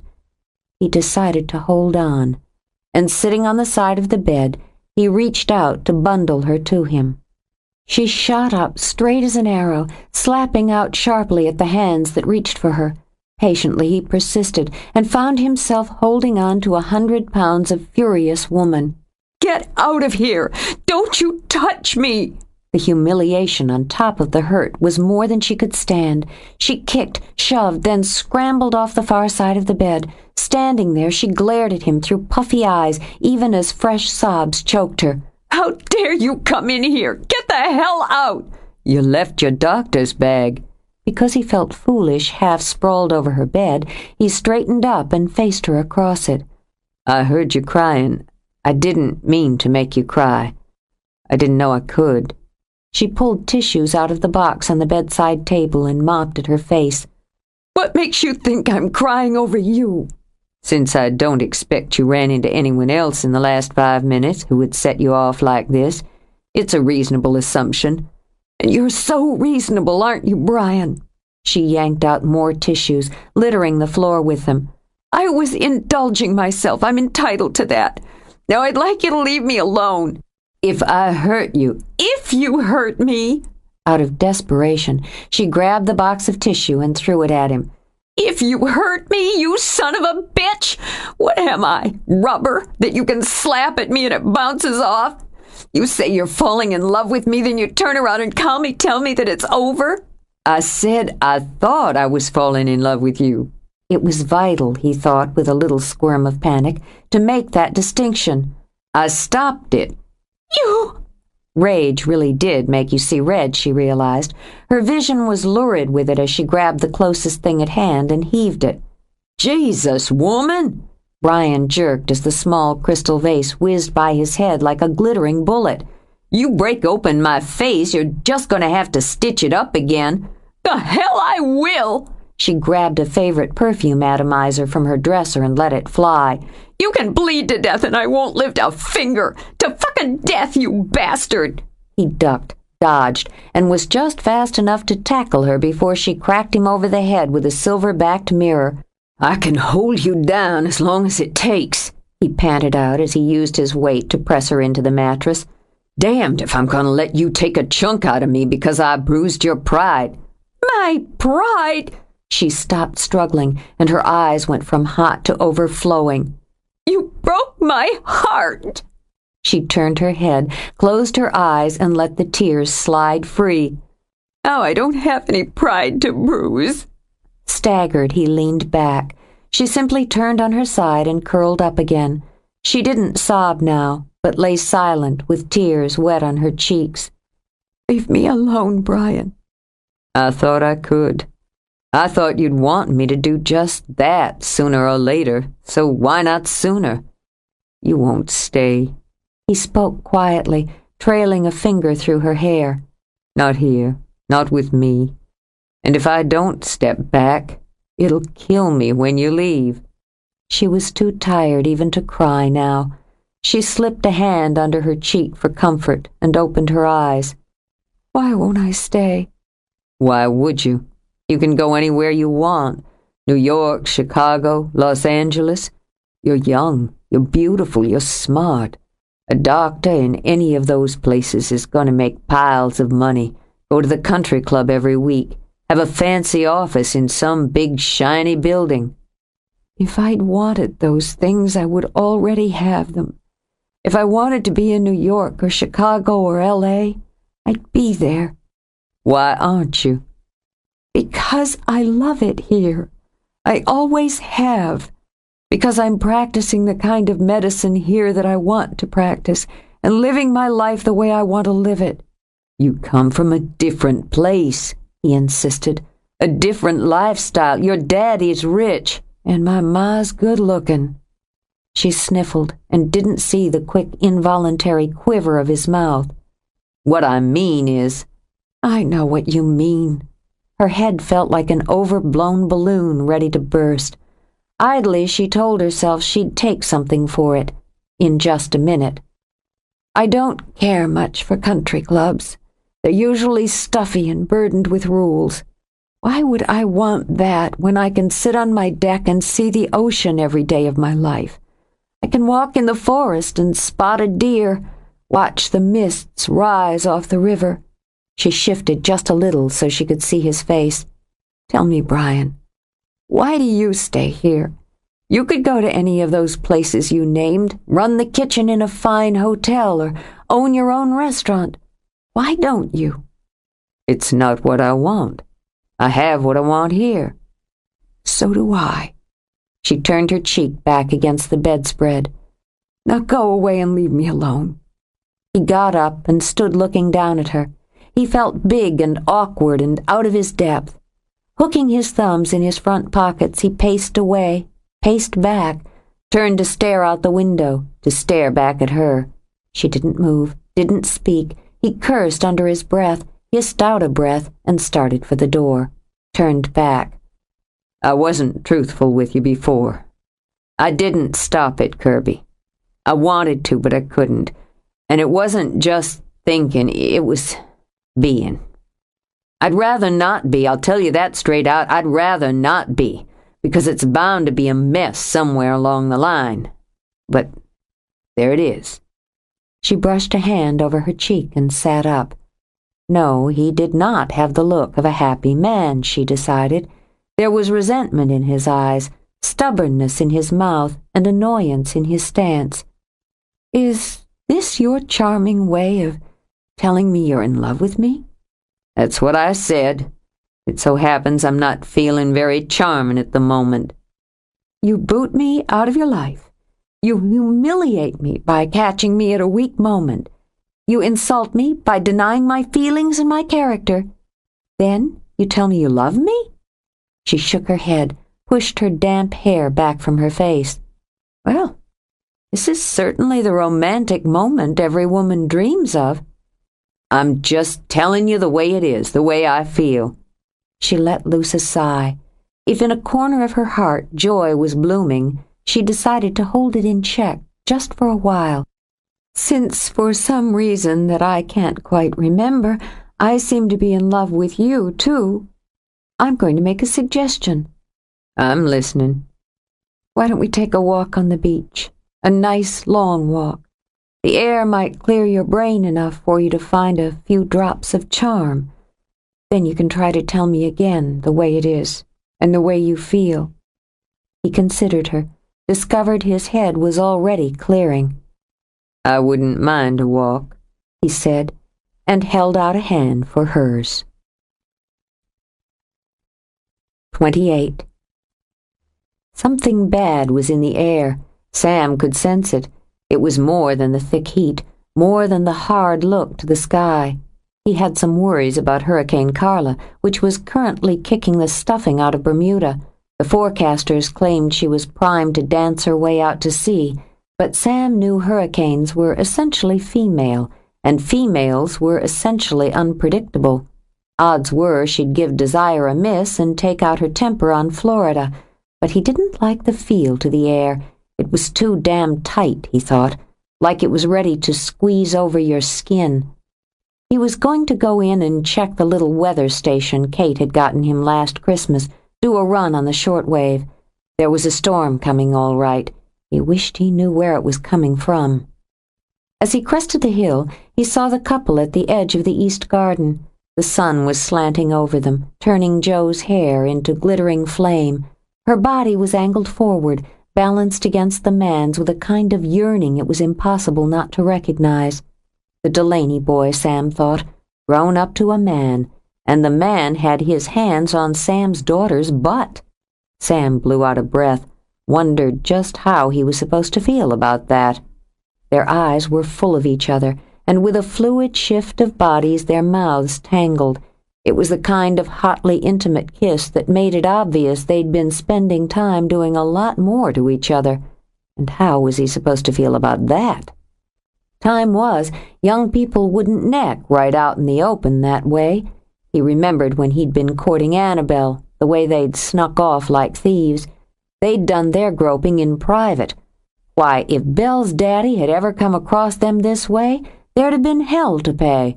He walked on, making sure his footsteps were loud enough to wake the dead and the dreaming. Didn't even have the courtesy to jerk apart and look guilty, Sam thought. They just eased apart, linked hands, and turned toward him. There's guests inside the house, Joellen, and they ain't paying for a floor show. Surprised, she blinked at him. Yes, Daddy.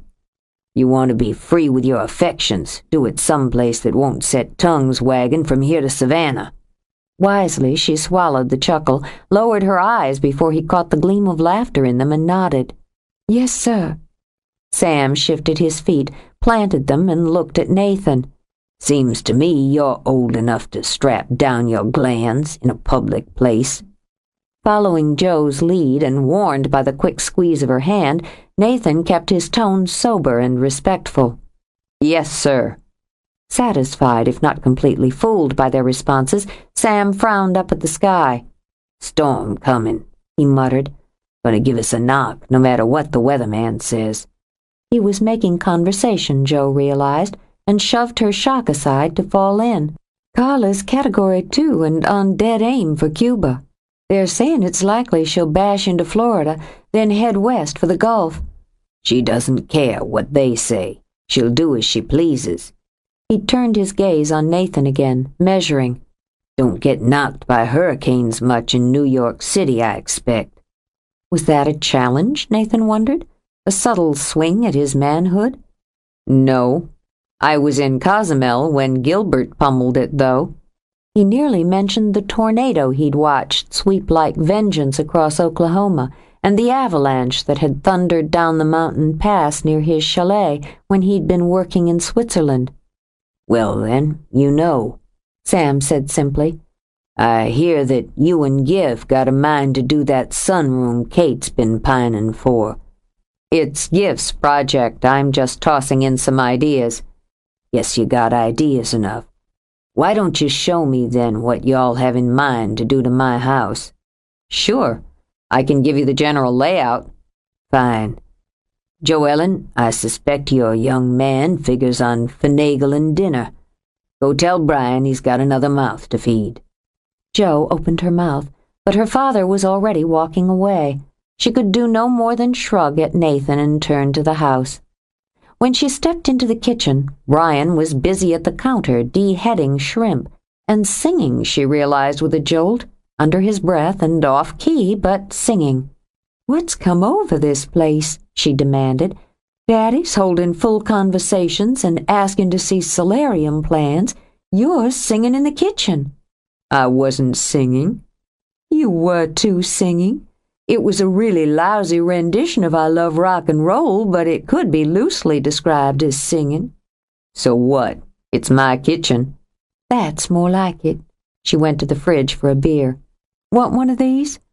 "I guess I wouldn't turn it down. I'm losing weight just standing here." He swiped the back of his hand over his sweaty forehead and took the bottle she'd opened for him. He took a long swallow, then tucked his tongue in his cheek. "So, is Nathan able to walk without a limp today?" "Yeah, but I bloodied his lip." She reached into the white ceramic cookie jar and dug out a chocolate chip. "A brother with any sense of decency would have bloodied it for me." "You always said you preferred fighting your own battles. How in God's name can you chase cookies with beer? It's revolting." "I'm enjoying it. You want any help in here?" It was his turn to experience shock. "Define help." "Assistance," she snapped. "Chop in something, stir in something." He took another pull on his beer as he considered her. "I could use some carrots peeled and grated." "How many?" $20 worth. That's what you cost me." "Excuse me?" "Just a little wager with Lexi. A dozen," he said, and turned back to his shrimp. She got the carrots out, began to remove the peels in slow, precise strips. "Brian, if there was something you believed all your life, something you'd learned to live with, but that something wasn't true, would you be better off going on the way you'd always gone on, or finding out it was something different, something worse?" "You can let a sleeping dog lie, but it's hard to rest easy. You never know when it's going to wake up and go for your throat."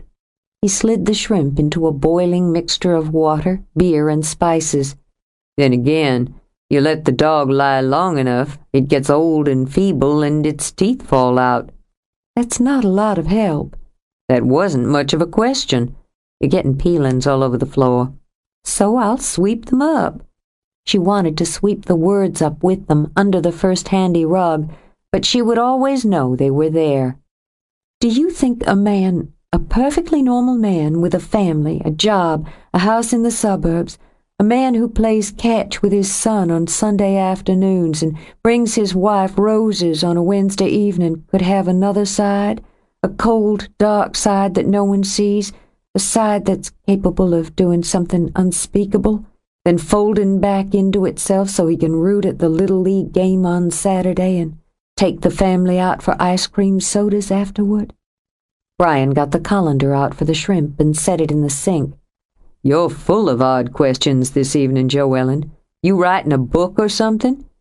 Can't you just tell me what you think? Can't you just have an opinion on a subject and say what it is? All right. Baffled, he tipped the lid to the pot to give the shrimp a quick stir. If you want to be philosophical, the Jekyll and Hyde theme has always fascinated people.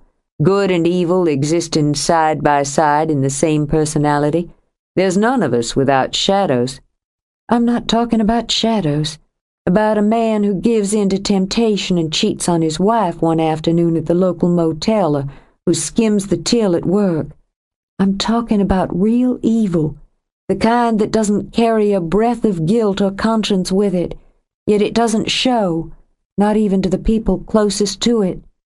Seems to me the easiest evil to hide is one with no conscience tagged to it.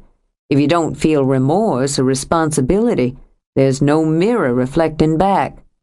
No mirror reflecting back, she repeated. It would be like black glass, wouldn't it?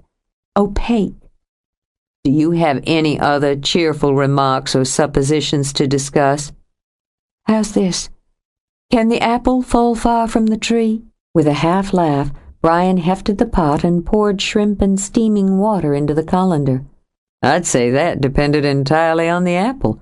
A firm, healthy one might take a few good bounces and roll. You had one going rotten, it'd just plop straight down at the trunk. He turned, mopping his brow again and reaching for his beer when he caught her eye. What? He demanded as she stared at him, her eyes dark and wide, her face pale. That's exactly right, she said quietly. That's so exactly right. I'm hell on parables.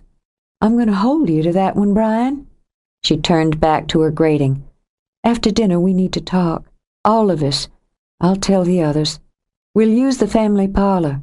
All of us in one place? Who do you want to punish? It's important, Brian. It's important to all of us. I don't see why I have to twiddle my thumbs around here when I've got a date. Looking at her image in the mirror behind the bar, Lexi fussed with her hair. It's nearly 11 o'clock already.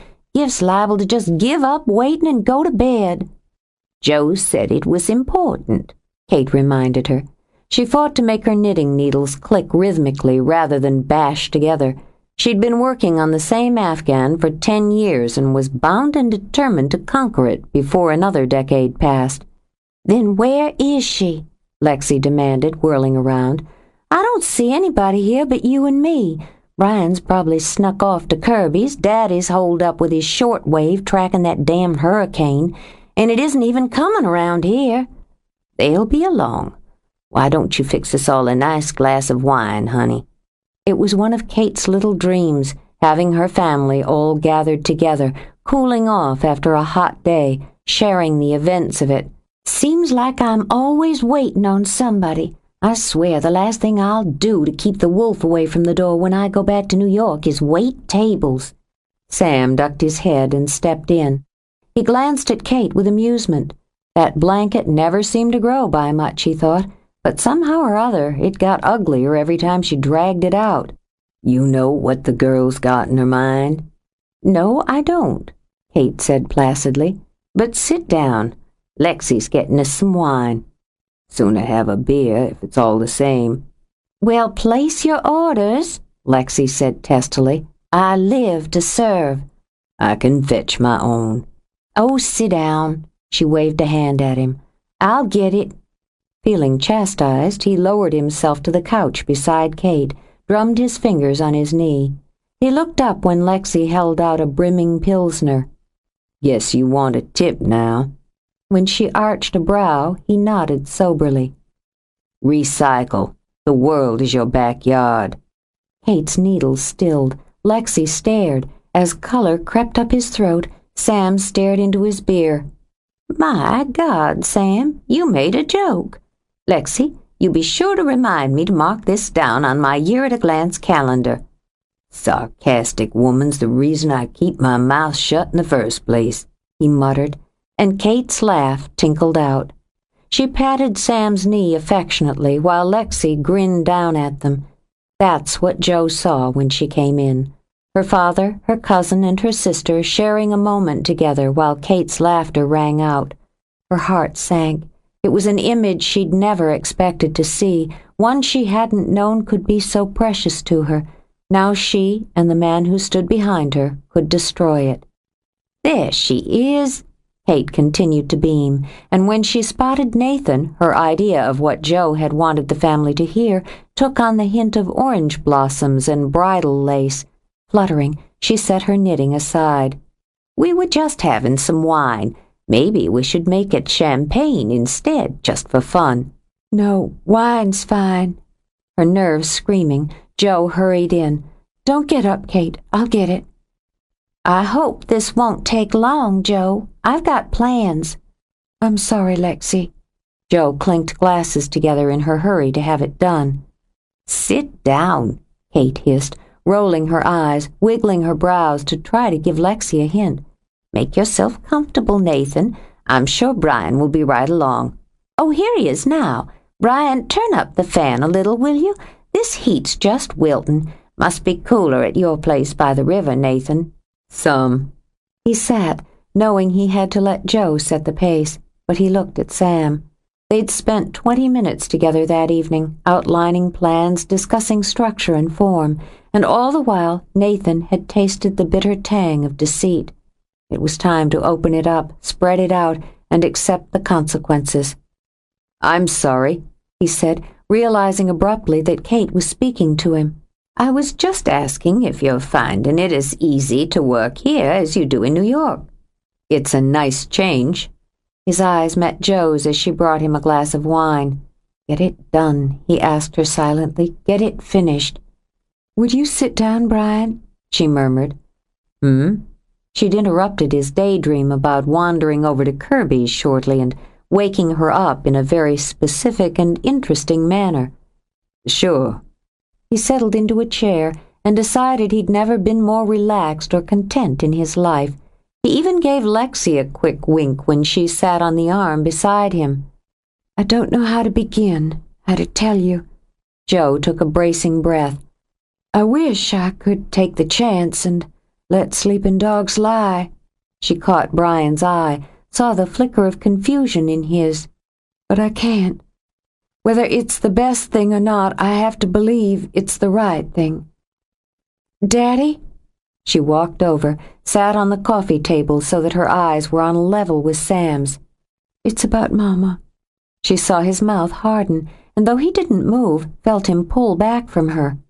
"There's no point in stirring up old waters, Joellen. Your mother's been gone long enough for you to deal with her going." "She's dead, Daddy. She's been dead for 20 years. As if to anchor them both, she closed a hand over his. "She didn't leave you or us. She didn't walk away from Sanctuary. She was murdered." "How can you say such a thing?" Lexi surged to her feet. "How can you say that, Jo?" "Alexa." Sam kept his eyes on Jo's. "Hush." He had to give himself a moment to stand up to the blow she'd delivered. He wanted to dismiss it, slide over or around it, but there was no evading that steady and sorrowful look in her eyes. "You've got a reason for saying that, for believing it." "Yes," she told him calmly, clearly, about the photograph that had been sent to her. The shock of recognition, the undeniable certainty that it was Annabelle. "I worked it out 100 different ways in my head," she continued, "that it had been taken years later, that it was just a trick of the camera, just a horrible joke, that I had imagined it altogether. But none of those were true, Daddy. It was Mama, and it was taken right here on the island on the night we thought she left." "Where's the picture?" he demanded. "Where is it?" "It's gone. Whoever sent it came back and took it while I was in the hospital. But it was there, I swear it. It was Mama." "How do you know?" How can you be sure of that?" She opened her mouth, but Nathan stepped forward. "Because I've seen the photograph. Because my father took it after he killed her." With a storm raging in his head, Sam got slowly to his feet. "You're going to stand there and tell me your father killed Belle? Killed a woman who'd done him no harm and then took pictures of it? He took pictures of her when he'd done with her and showed them to you?" "Nathan didn't know, Daddy." Joe clung to Sam's arm. "He was just a boy. He didn't know." "I'm not looking at a boy now. I found the photographs and a journal after my father died. Everything Joe told is true. My father killed your wife. He wrote it all down, locked the journal and the prints, the negatives in a safe deposit box. I found them after he and my mother died." When the words trailed away, there was no sound but the whisk of the blades from the ceiling fan, Lexi's weeping, and the harsh breath Sam pushed in and out of his lungs. He could see her now, shimmering at the front of his mind, the wife he'd loved, the woman he'd cursed, all the lights and shadows of her shifting together to form rage, to form grief. 20 years. He kept it to himself. Sam clenched his fists, but there was nothing to strike. "You find out and you come back here and put your hands on my daughter. And you let him." He burned Joe with a look. "You know, and you let him." "I felt the same way when he told me. Just the same. But when I had time to think it through, to understand, Nathan wasn't responsible." "His blood was." "You're right."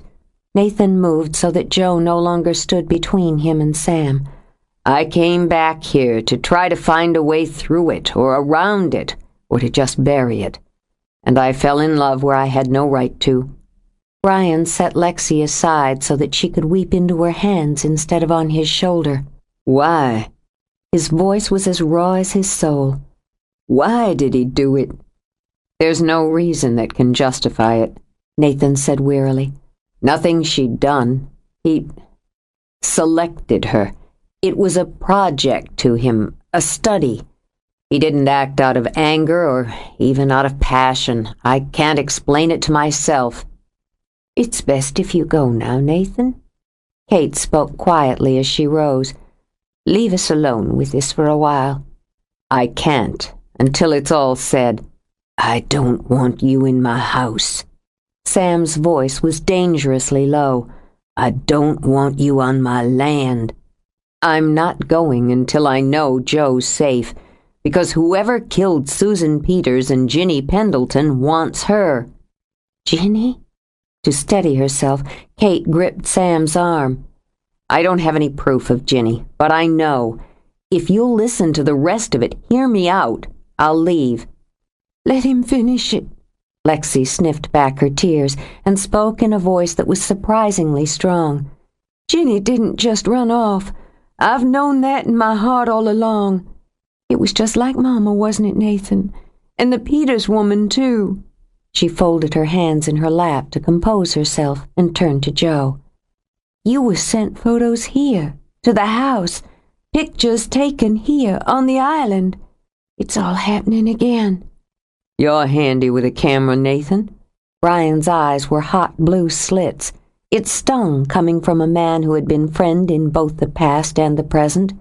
"You don't have any reason to trust me, but you have plenty of reason to listen."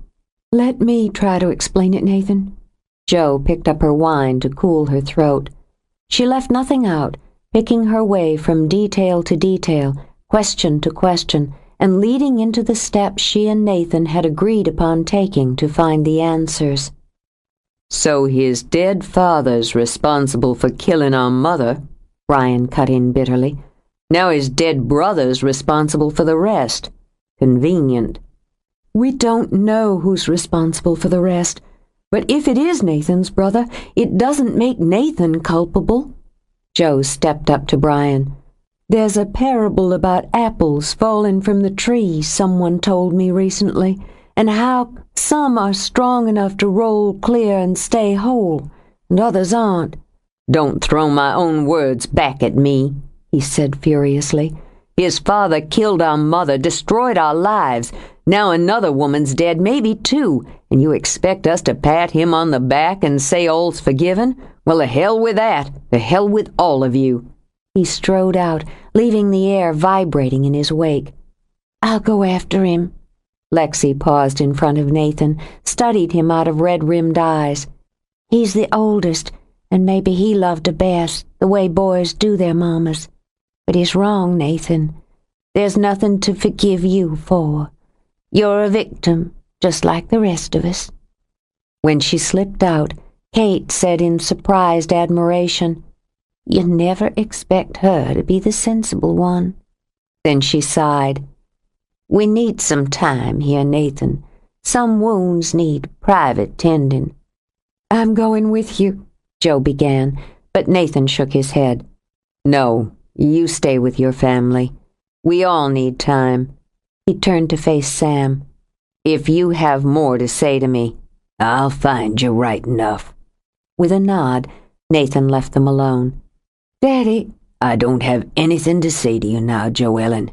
You're a grown woman, but you're living under my roof for the time being. I'm asking you to go to your room for now and let me be." "All right. I know what you're feeling and just how it hurts. You need time to deal with it." She kept her eyes level with his. "But after you've had that time, if you still hold to this stand, you'll make me ashamed.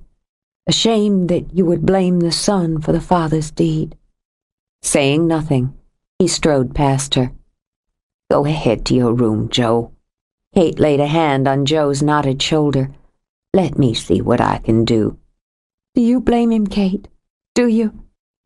"I can't get my mind clear on what I think or feel. I know the boy's suffering, Joe, but so is Sam. My first loyalty is to him. Go on now. Don't pester me for answers until I can sort things through." Kate found Sam on the front porch, standing at the rail, staring out into the night. Clouds had rolled in, covering moon and stars. She left the porch light off and stepped quietly up beside him. "I have to grieve again." He ran his hands back and forth over the railing. "It isn't right that I should have to grieve for her again." "No, it's not." "Do I take comfort that she never meant to leave me and the children, that she didn't run off and forget us? And how do I take back all the hard thoughts of her I had over the years, all the nights I cursed her for being selfish and careless and heartless?" "You can't be faulted for the hard thought, Sam. You believed what was set in front of you. Believing a lie doesn't make you wrong. It's the lie that's wrong." He tightened up. "If you came out here to defend that boy to me, you can turn right around and go back inside." "That's not why I came out. But the fact is that you're no more at fault for believing what you did about Belle than Nathan was for believing in his father. Now you've both found out you were wrong in that belief, but he's the one who has to accept that his father was the selfish and heartless one." "I said you could go on back inside." "All right, then, you stubborn, stiff-necked mule. You just stand out here alone and wallow in your misery and think your black thoughts." She spun around, shocked when his hand shot out and took hers. "Don't leave." The words burned his throat like tears. "Don't." "When have I ever?" she said with a sigh. "Sam, I don't know what to do for you, for any of you. I hate seeing the people I love hurt this way and not knowing how to give them ease." "I can't mourn for her the way I should, Kate. 20 years is a long stretch. I'm not the same as I was when I lost her." "You loved her." "I always loved her. Even when I thought the worst of her, I loved her. You remember how she was, Kate. So bright." "I always envied her the way she would light up everything and everyone around her." "A soft light's got its own appeal." He stared down at their joined hands and missed the shock that bolted into her eyes. You always kept that light steady," he said carefully. "She'd have been grateful for the way you mothered the children, looked after things. I should have told you before that I'm grateful. I started out doing it for her and stayed for myself. And Sam, I don't think Belle would have wanted you to grieve all over again. I never knew her to nurse a hurt or cling to a grudge. She wouldn't have blamed a 10-year-old boy for what his father was." "I'm cutting two on this, Kate. I'm remembering that when Belle went missing, David Delaney joined in the search for her." He had to close his eyes as the rage rose up black again. "The son of a bitch walked this island with me, and all the while he'd done that to her. His wife came and got the children, took them back with her to mind all that day. I was grateful to him. God forgive me for that. I was grateful to him." "He deceived you," she said quietly. "He deceived his own family." "He never missed a step. I can't go back to that day knowing what I know now and make him pay for it." "Will you make the son pay instead?" "I don't know." "Sam, what if they're right? What if someone wants to do to Joe what was done to Annabelle? We need to protect what we have left, to use whatever we have to protect what we have left. If I'm any judge, Nathan Delaney would step in front of a moving train to keep her safe." "I can see to my own this time. I'm prepared this time." The edge of the woods on a moonless night was an excellent vantage point, but he hadn't been able to resist creeping a little closer, using the dark to conceal his movements. It was so exciting to be this close to the house, to hear the old man's words so clearly. It was all out now, and that was just another arousal. They thought they knew it all, understood it all. They probably believed they'd be safe in that foreknowledge, and they couldn't be more wrong. He tapped the gun he'd tucked combat style in his boot. He could use it now if he wanted, take both of them out, like shooting ducks in a barrel. That would leave the two women alone in the house, since Brian had driven off in a stone-spitting fit of temper. He could have both of Annabelle's daughters, one after the other, both at once, a delicious ménage à trois. Still, that would be a detour from the master plan, and the plan was serving him so well. Sticking to it would prove his discipline, his ability to conceive and execute, and if he wanted to duplicate the Annabelle experience, he would have to be patient just a little longer. But that didn't mean he couldn't stir things up a bit in the meantime. Scared rabbits, he mused, were so much easier to trap. He melted back into the trees and spent a pleasant hour contemplating the light in Joe's window.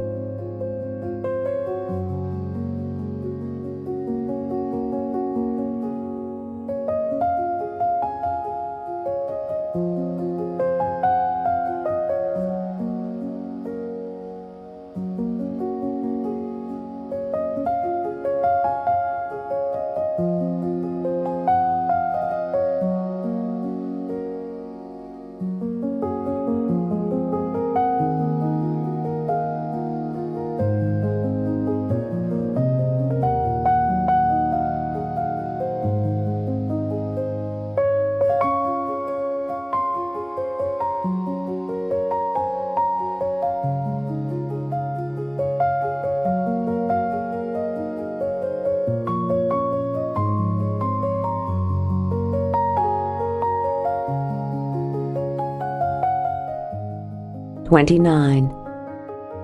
Kirby jogged along the beach, hugging her solitude. The sky to the east was wildly red, gloriously, violently vivid with sunrise. She supposed that if the old adage were true, sailors better take warning. But she could only think how beautiful the morning was, with its furious sky and high, wild winds. Maybe they were in for a backslap from Carla after all, she thought, as her feet pounded the hard-packed sand. It might be exciting, and it would take Brian's mind off his troubles for a little while. She wished she knew what to say to him, how to help him, All she'd been able to do when he'd roared into her cottage the night before was listen, as she had listened to Joe. But when she'd tried to comfort him as she had comforted Joe, it hadn't been the soft, soothing words she'd offered that he wanted. So she'd given him the heat instead, and had held on for dear life as he pounded out his misery in sex. She hadn't been able to convince him to stay and sleep past dawn. He was up and gone before the sun peeked over the horizon, but at least he gathered her close, at least he pulled her to him, and she knew she'd steadied him for the return to sanctuary. Now she wanted to clear her head. If the man she loved was in trouble, if he was in distress, then so was she. She would gear herself up to stand by him, to see him through this, and she hoped, to guide him toward some peace. Then she saw Nathan standing near where the booming breakers hammered the shoreline. Loyalty warred against reason as she slowed her pace, but in the end her need to help, to heal, overrode everything else. She simply couldn't turn her back on pain. "Some morning!" She had to lift her voice over the thunder of surf and wind. Puffing only a little, she stopped beside him. "So, is your vacation living up to your expectations?" He laughed. He couldn't help it. "Oh, yeah. It's the trip of a lifetime." "You need coffee. As a doctor, I'm supposed to tell you that caffeine isn't good for you, but I happen to know it often does the trick." "You offering?" "I am." "I appreciate it, Kirby. But we both know I'm persona non grata.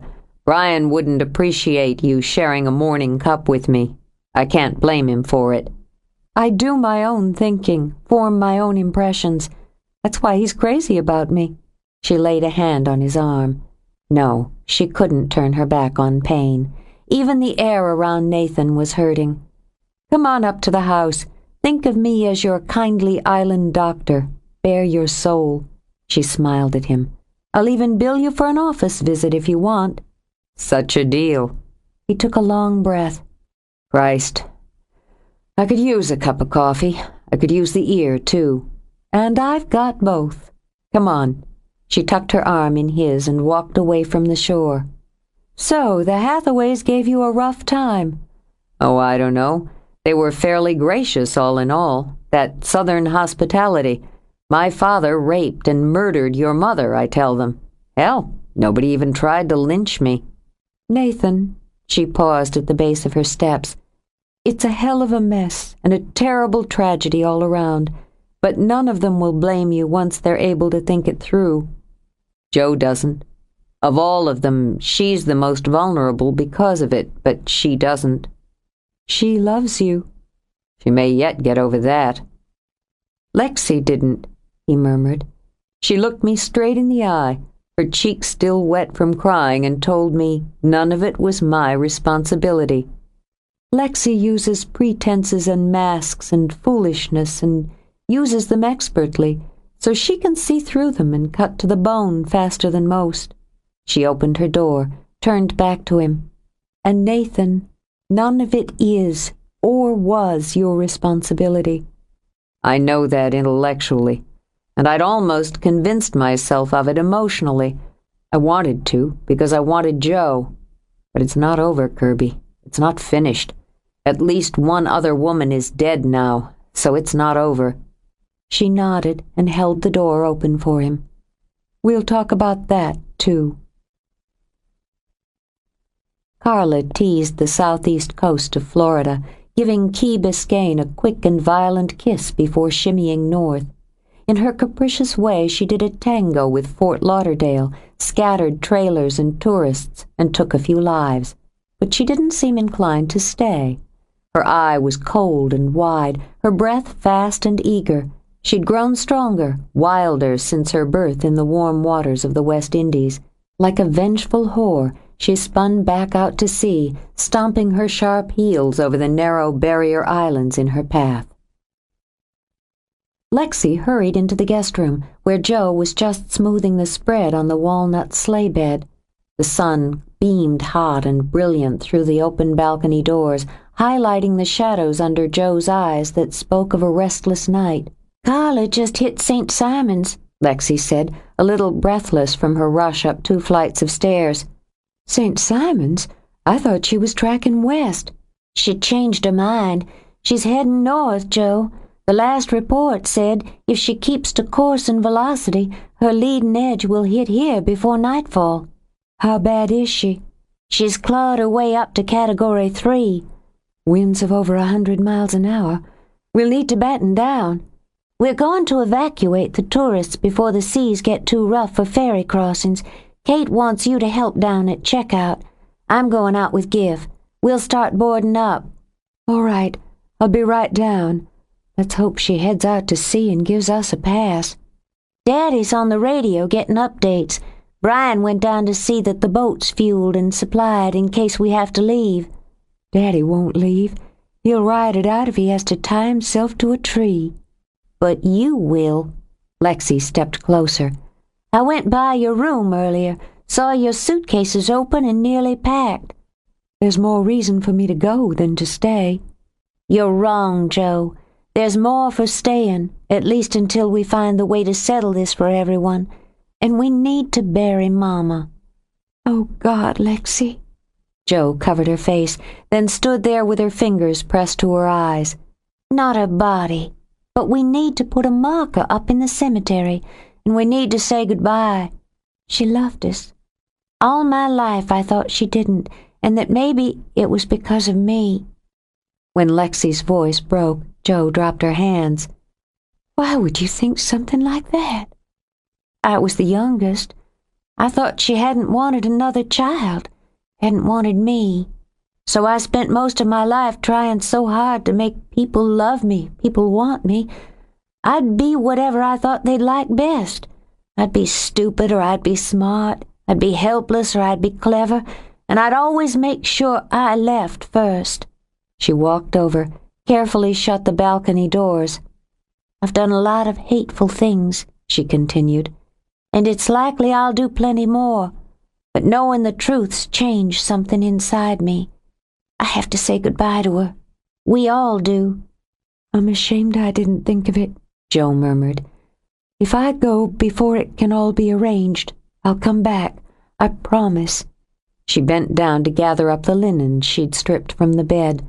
Despite everything, I'm glad I came back this time. I'm glad things have changed between us. So am I. Lexi aimed a sidelong smile. So now maybe you'll fancy up some of the pictures you took that I'm in and take a few more. I could use them for my portfolio. Casting directors ought to be pretty impressed with glossies taken by one of the top photographers in the country. If we shake loose of Carla, you and I will have a photo shoot that'll knock every casting director in New York on his ass. Really? Great! She scowled out at the sky. Goddamn hurricane. Something's always coming along to postpone the good stuff. Maybe we can do it in Savannah. You know, rent a real studio for a couple of days and... Lexi. Oh, all right. Lexi waved her hands. But thinking about that's a lot more fun than thinking about nailing up sheets of plywood. Of course, maybe Gif will think I'm plain useless at it, and I can whisk back inside and check through my wardrobe for the right outfits. I want sexy shots. Sexy and moody. We could get us a little wind machine for... Lexi, Jo said again on an exasperated laugh. I'm going. I've got this terrific evening gown I got wholesale in the garment district. She started toward the door. Now, if I can just talk Kate into letting me borrow Grandma Pendleton's pearls... Jo laughed again as Lexi's voice carried down the hallway. Things shouldn't change too quickly, she decided, or too much. Bundling the linens more securely, she carted them out to the laundry chute. Through an open door, she could see the couple who had come in for the week from Toronto, packing and making quick work of it. She imagined most of the other guests were doing the same. Checkout, usually a breezy and relaxed process, was going to be frantic. The minute she came downstairs, she saw she hadn't exaggerated. Luggage was already piled by the front door. In the parlor, half a dozen guests were milling around or standing by the windows staring at the sky as if they expected it to crack open at any moment. Kate was at the desk, surrounded by a sea of paperwork and urgent demands. Her hospitable smile was frayed around the edges when she looked up and spotted Jo. Now don't you worry. We'll get everyone safely to the ferry. We have 2 running all day, and 1 leaves for the mainland every hour." At the flood of voices, questions, demands, she lifted her hand. "I'm going to take the first group down right now. My niece will take over checkout." She sent Joe an apologetic, slightly desperate look. "Mr. and Mrs. Littleton, if you and your family would go out to the shuttle. Mr. and Mrs. Parker, Miss Houston, I'll be right there. Now, if the rest of you will be patient, my niece will be right with you." Having no choice, she waded through the bodies and voices and gripped Joe's arm. "Out here for a minute. I swear you'd think we were about to be under nuclear attack." "Most of them probably haven't dealt with a hurricane before." "Which is why I'm glad to help them on their way. For heaven's sake, this island and everything on it have stood up to hurricanes before and will again." Since privacy was needed, Kate took it where she could get it, in the powder room off the foyer. With a little grunt of satisfaction, she flipped the lock. "There, that ought to hold for 2 damn minutes. I'm sorry to leave you surrounded this way." "It's okay. I can run the next group down in the Jeep." "No," Kate spoke sharply. Then, blowing out a breath, she turned to the sink to splash cold water on her face. "You're not to leave this house, Joellen, unless one of us is with you. I don't need another thing to worry about." "For heaven's sake, I can lock the doors to the Jeep." "No, and I won't stand here and argue about it. I just don't have the luxury of time for it. You'll help most right here keeping these people calm. I have to swing around and pick up some of the cottage people. Brian was going by the campground. We'll have another flood of them in shortly." "All right, Kate, whatever you want." "Your father brought the radio down to the kitchen." She took Joe by the arms. "He's well within hailing distance. You take no chances, you understand me?" "I don't intend to. I need to call Nathan." "I've already done that. He didn't answer. I'll go by before I bring the next group. I'd feel better if he was here too." "Thanks." "Don't thank me, honey pie. I'm about to leave you with the world's biggest headache." Kate sucked in a breath, braced her shoulders, and opened the door. Joe winced at the din of voices from the parlor.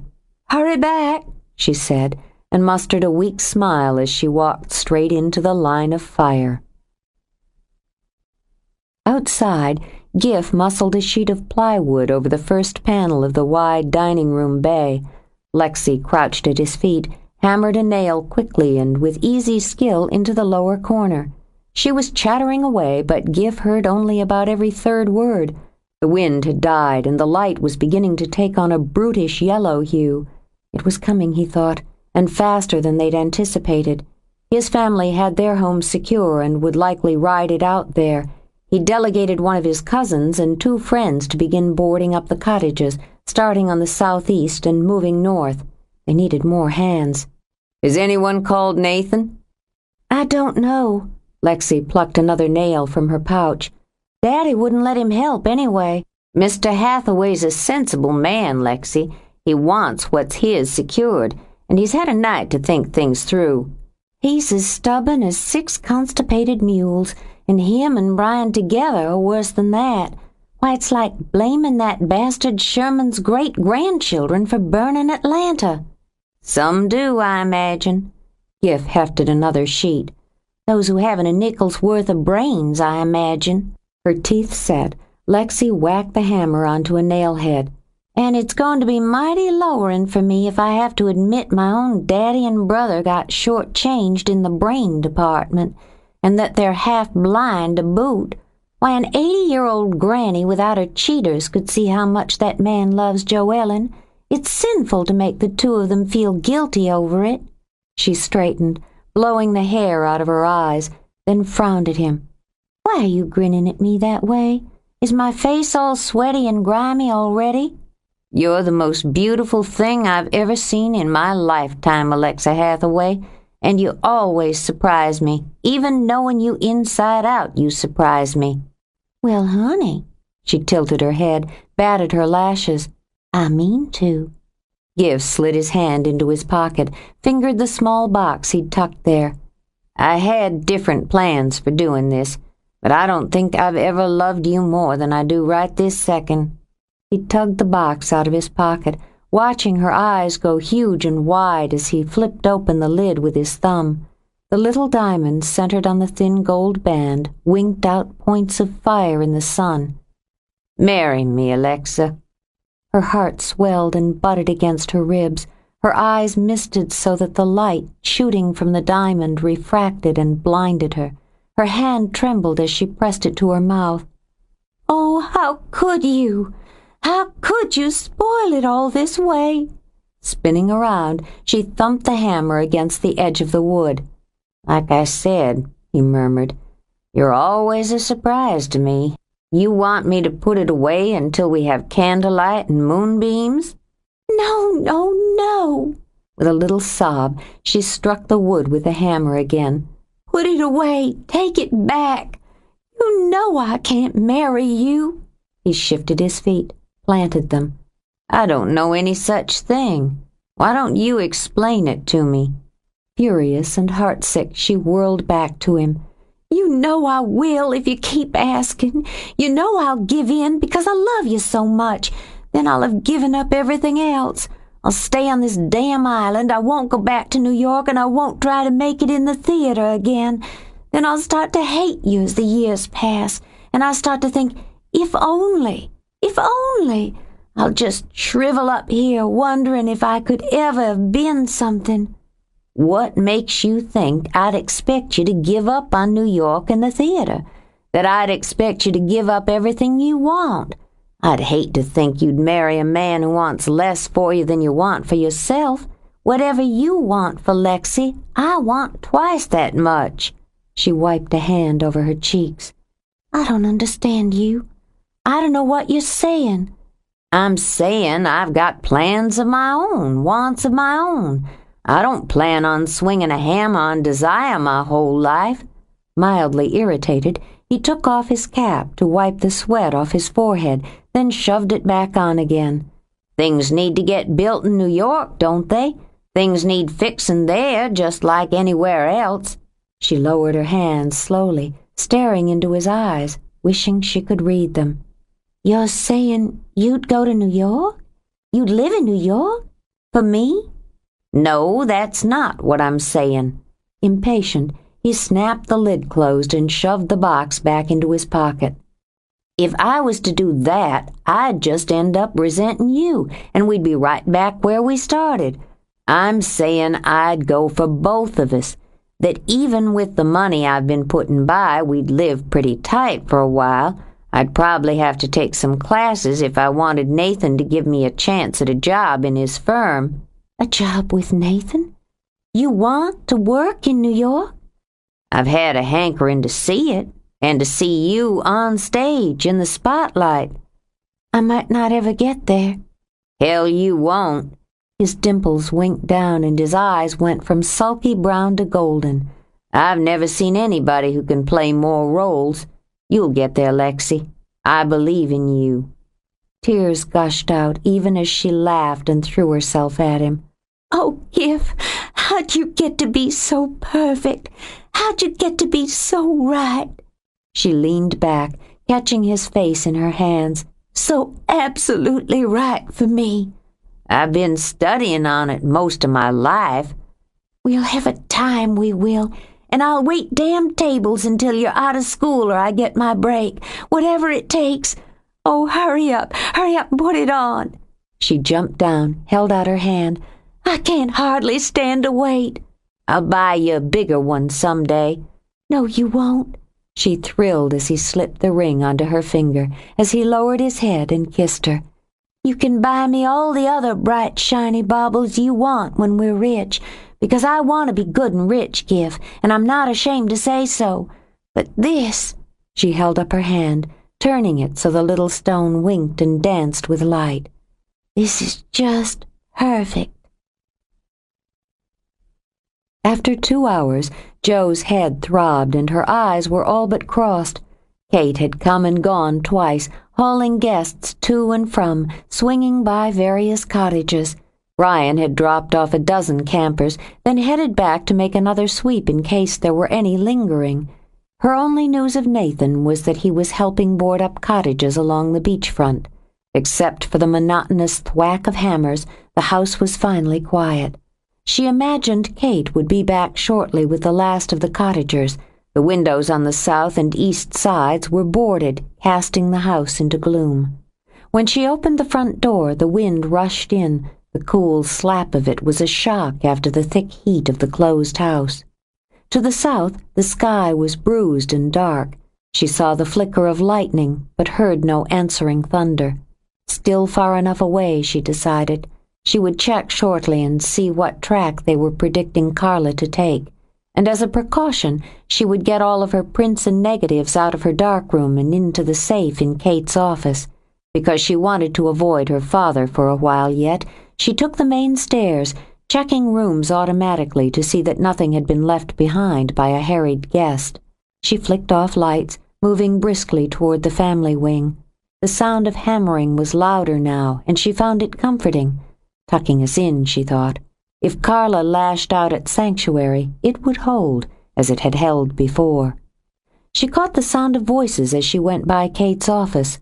Plywood slipped over the window, blanking it as she passed.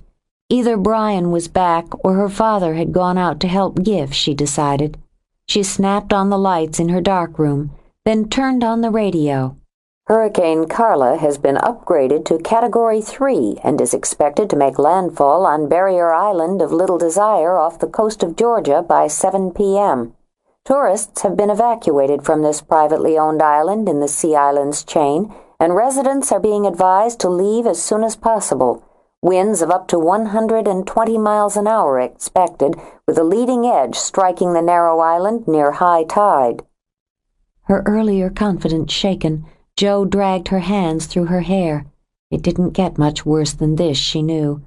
Cottages would be lost by wind or water, homes flattened, the beach battered, the forest ripped to pieces. And their safety net was shrinking, she thought, with a glance at her watch. She was going to get Nathan and Kirby, and if she had to knock her father unconscious, she was going to get him and her family off the island. She yanked open a drawer. She could leave the prints, but damned if she'd risk losing all her negatives. But as she started to reach for them, her hand froze. On top of her neatly organized files was a stack of prints. Her head went light, her skin clammy as she stared down into her mother's face. She'd seen this print before, in another dark room, in what almost seemed like another life. Over the roaring in her head, she could hear her own low moan as she reached out for it. It was real. She could feel the slick edge of the print between her fingers. Breathing shallowly, she turned it over, read the carefully written title, Death of an Angel. She bit back a whimper and forced herself to look at the next print. Grief swarmed over her, stinging like wasps. The pose was nearly identical, as though the photographer had sought to reproduce one from the other. But this was Ginny, her lively, friendly face dull and lax, her eyes empty. "I'm sorry," Jo whispered, pressing the print to her heart. "I'm sorry. I'm so sorry." The third print was certainly Susan Peters. Jo shut her eyes, willed the sickness away, and gently set the third print aside, and her knees went to water. The last print was of herself. Her eyes were serenely closed, her body pale and naked. Sound strangled in her throat as she dropped the photo, backed away from it. She groped behind her for the door, the adrenaline pumping through her, priming her to run. She backed sharply into the table, knocked the radio onto its side.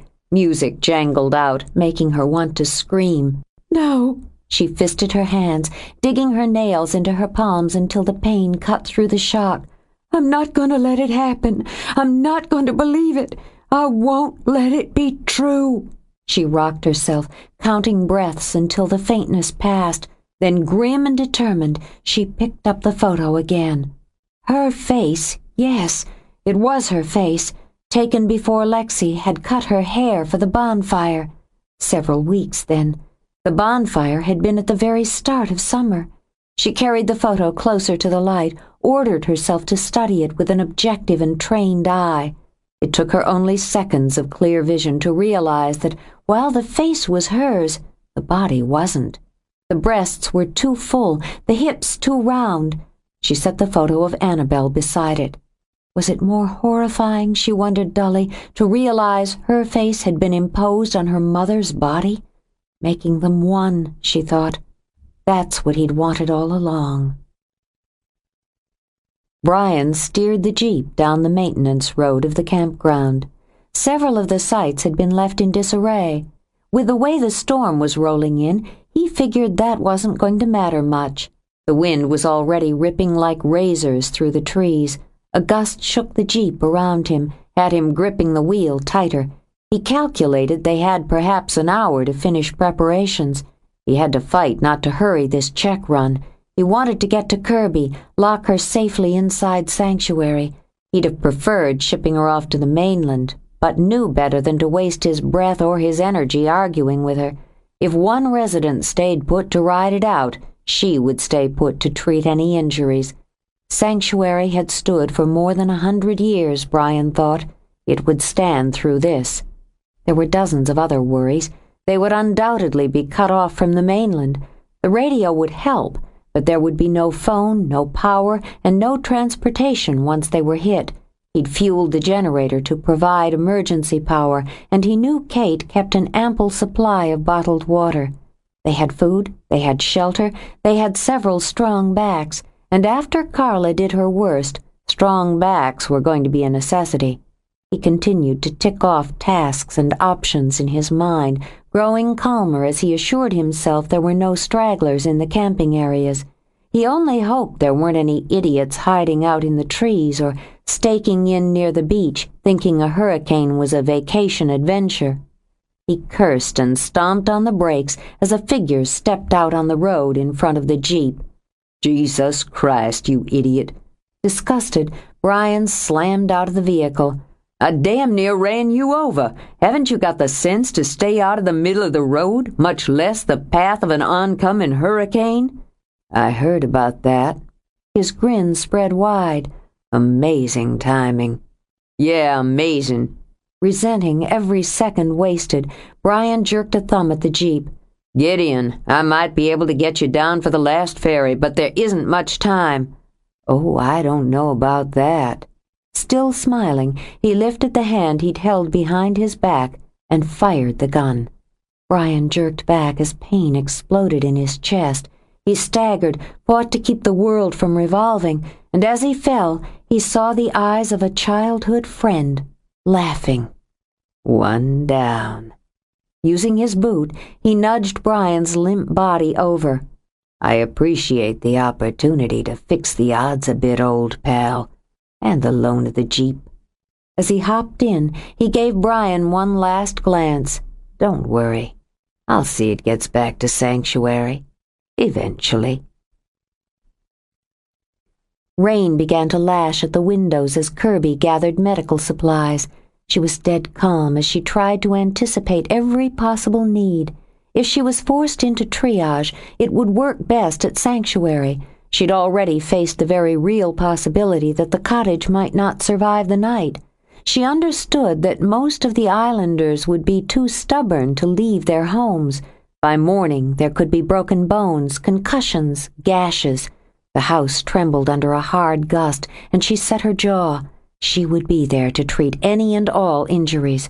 She was hefting a box, heading out to load it in her car, when her front door swung open. It took her a moment to recognize the figure in the yellow slicker and hood as Gif. "Here," she shoved the box into his arms. "Take this out. I'll get the next one." "Figured you'd be putting this kind of thing together. Make it fast. The bitch is coming in." "I've nearly got everything packed." She pulled on her own slicker. "Where's Brian?" "He was checking the campground. Isn't back yet." "Well, he should have been," she snapped. Worry dogged her heels as she ran in for the rest of her supplies. The wind shoved her backward when she tried to step out on her porch. It whistled past her ears as she bent low and fought her way forward. "You all secure here?" Gif shouted over the pounding of the surf. He grabbed the box from her and shoved it into the Jeep. "As much as possible. Nathan helped me with it this morning. Is he back at the house?" "No, haven't seen him either." "For God's sake!" She pushed back her already streaming hair. "What in hell could they be doing?" We're going by the campground, Gif. We don't have a lot of time here, Kirby. We're going by. Brian could be in trouble. This wind could have taken some trees down. If he wasn't at Sanctuary when you left and you didn't pass him along the way here, he could still be over there. I'm not going in until I make sure." He yanked open the Jeep door and bundled her inside. "You're the doctor," he shouted. "Goddamn son of a bitch." Nathan beat the heel of his hand against the steering wheel. He'd loaded the most precious of his work and equipment into the Jeep, and now it wouldn't start. It didn't even have the decency to cough and sputter. Furious, he climbed out, hissing as the rising wind slapped hard pricks of rain into his face. He hauled up the hood, cursed again. He didn't have time for the pretense of fixing whatever was wrong. He needed to get to Jo, and he needed to get to her now. He'd done everything else he could. He slammed the hood down and, abandoning his equipment, began to trudge toward the river. He'd have to go a quarter of a mile upstream before he could cross, and the hike over to Sanctuary through the woods promised to be miserable. He heard the ominous creak of trees being shoved and tortured by the wind, felt the hard hands of it playfully pushing him back as he lurched forward.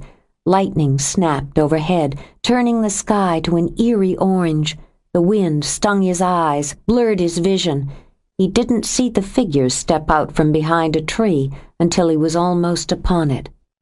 "Christ, what the hell are you doing out here?" It took him nearly 10 baffled seconds to see past the changes and recognize the face. "Kyle." Horror tripped over shock. "My God, what have you done?" "Hello, bro."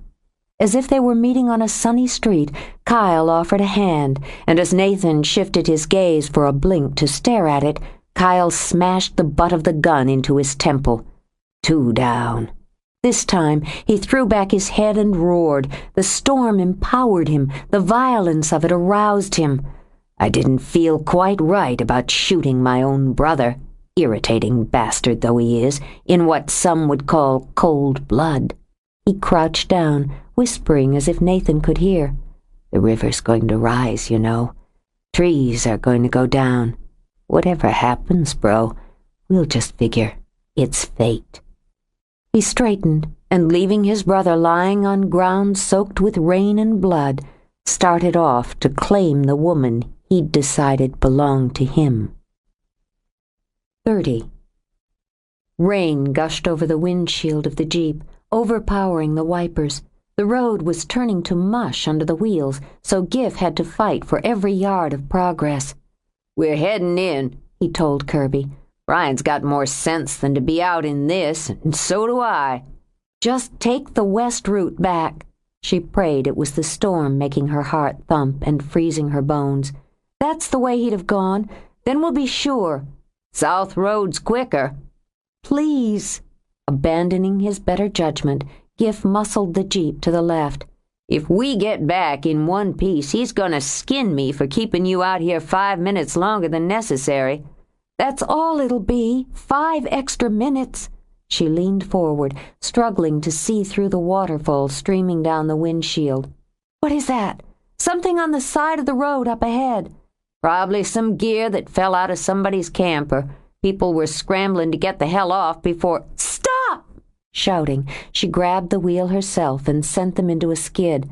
"Jesus Christ, you aiming to send us into a ditch? Hey!" Though he reached out to stop her, he only caught the tip of her slicker as she bolted out into the torrent of rain. "Goddamn women." He shoved open the door. "Kirby, get back in here. This wind's liable to blow you clean to Savannah." "Help me! For God's sake, Gif! It's Brian!" Her frigid hands were already tearing open the bloody shirt. "He's been shot!" Where could they be? While the wind pounded the walls, Lexi paced the main parlor. Where could they be?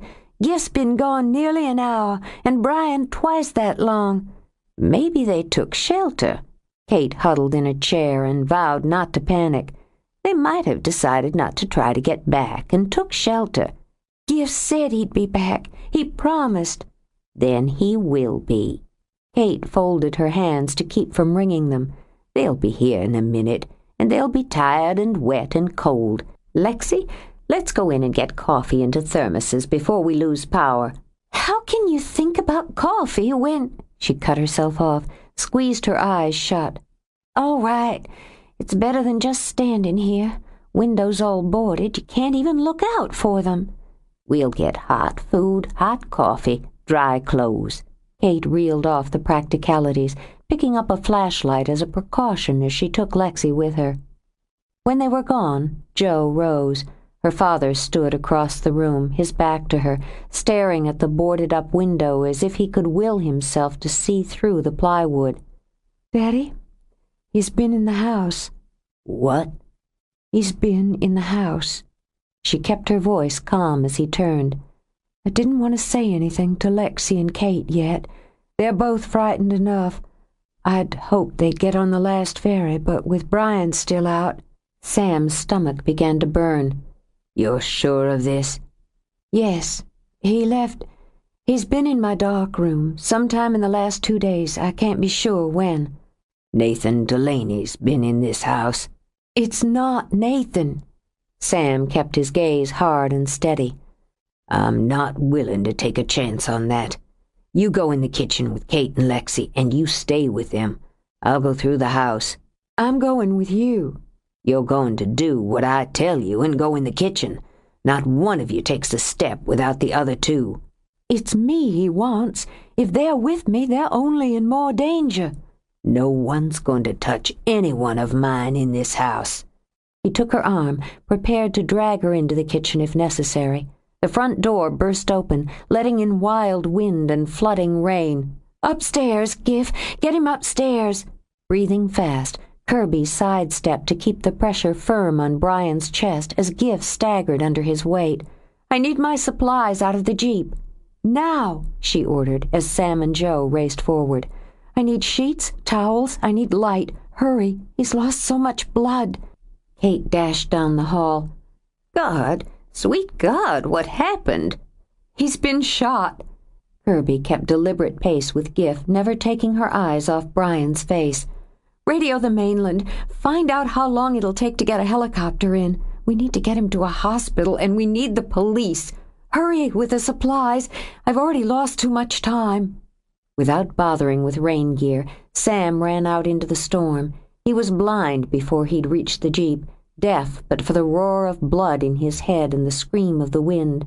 He dragged the first box free, then found Joe shoving past him for the next. They shouldered the weight and fought their way back into the house together. "She's putting him in the garden suite. It's the closest bed." Lexi put her back into it and managed to shut the door behind them. "She won't say how bad it is. She won't say anything. Kate's on the radio." Joe gripped the box until her knuckles were white as they hurried up the steps. Kirby had stripped off her blood-smeared slicker, tossed it aside. She didn't hear the rain pound or the wind scream. She had only one goal now, to keep Brian alive. "I need more pillows. We need to keep his trunk and legs higher than his head, keep the site of the bleeding elevated. He's in shock. He needs more blankets. It went through. I found the exit wound." She pressed padding high on the back of his right shoulder. Her ungloved hand was covered with blood. "I can't tell what the internal damage might be, but the blood loss is the first concern. His BP is very low. Pulse is thready." "What's his blood type?" "It's A negative," Sam told her. "Same as mine." "Then we'll take some of yours for him. I need someone to draw it. I'll talk you through, but I don't have enough hands." "I'll do it." Kate hurried in. "They can't tell us on the helicopter. Nothing can get on or off the island until Carla's done with us. Everything's grounded." Oh, God, she wasn't a surgeon. For the first time in her life, Kirby cursed herself for not heeding her father's wishes. The entrance wound was small, easily dealt with, but the exit wound had ripped a hole in Brian's back nearly as big as her fist. She felt the panic scraping at her nerves and shut her eyes. "Okay, all right. We need to get him stabilized. Gif, for now, keep pressure here, right here, and keep it firm. If it bleeds through, don't remove the padding. Add more. Use your other hand to hold this arterial pressure point. Keep your fingers flat and firm. Kate, get my bag. You'll see the rubber tube. You're going to make a tourniquet." As she readied a syringe, her voice went cool. She'd chosen to heal, and by God, she would heal. She took one long look at Brian's waxy face. "I'm keeping you with me, you hear?" As she slid the needle under his skin, the house went black. Nathan struggled toward the surface of a red mist, slid back. It seemed vital that he break through it, though the pain whenever he got close to the thin, shimmery skin was monstrous. He was chilled to the bone, felt as though he was being pulled down into a vat of icy water. He clung to the edge again, felt those mists close in and thicken, and with a vicious leap, cut through. He found himself in a nightmare, dark and violent. The wind screamed like 1,000 demons set loose, and water gushed over him, choking him when he tried to gulp in air. With his head reeling, he rolled over, got on his hands and knees. The water from the rising river beside him was up over his wrists. He tried to gain his feet, slid toward unconsciousness. The cold slap of water as his face hit the ground jerked him back. Kyle. It had been Kyle, back from the dead. This Kyle had streaming blonde hair rather than brown, an almost brutal tan rather than city-pale skin, and lively madness in his eyes. "Joellen!" He choked it out as he began to crawl away from the sucking water of the river, murmured it like a prayer as he dug his fingers into the streaming bark of a tree to fight his way to his feet, and as he began a stumbling, wind-whipped run to sanctuary, he screamed it. "I'm not going to lose him," Kirby spoke matter-of-factly as she worked by the light of a lantern. Her mind was rigidly calm, forcing out the screaming fears and doubts. "Stay with me, Brian." "You'll need more light." Giff stroked a hand over Lexi's hair. "If you can spare me here, I'll go down and get the generator started." "Whoever did this," Lexi gripped his hand. "It could be anywhere." "You stay right here." He lifted her hand to kiss it. "Kirby may need some help." He moved to the bed, bending low as if to study Brian, and spoke softly to Sam. "You got a gun in the house?" Sam continued to stare at the tubing that was transferring his blood to his son. "My room. Top of the closet. There's a metal box. Got a .38 and ammo." His gaze shifted briefly, measured the man. "I'll trust you to use it if you have to." He nodded, turned to give Lexi a quick smile. "I'll be back." "Is there another lantern? More candles?"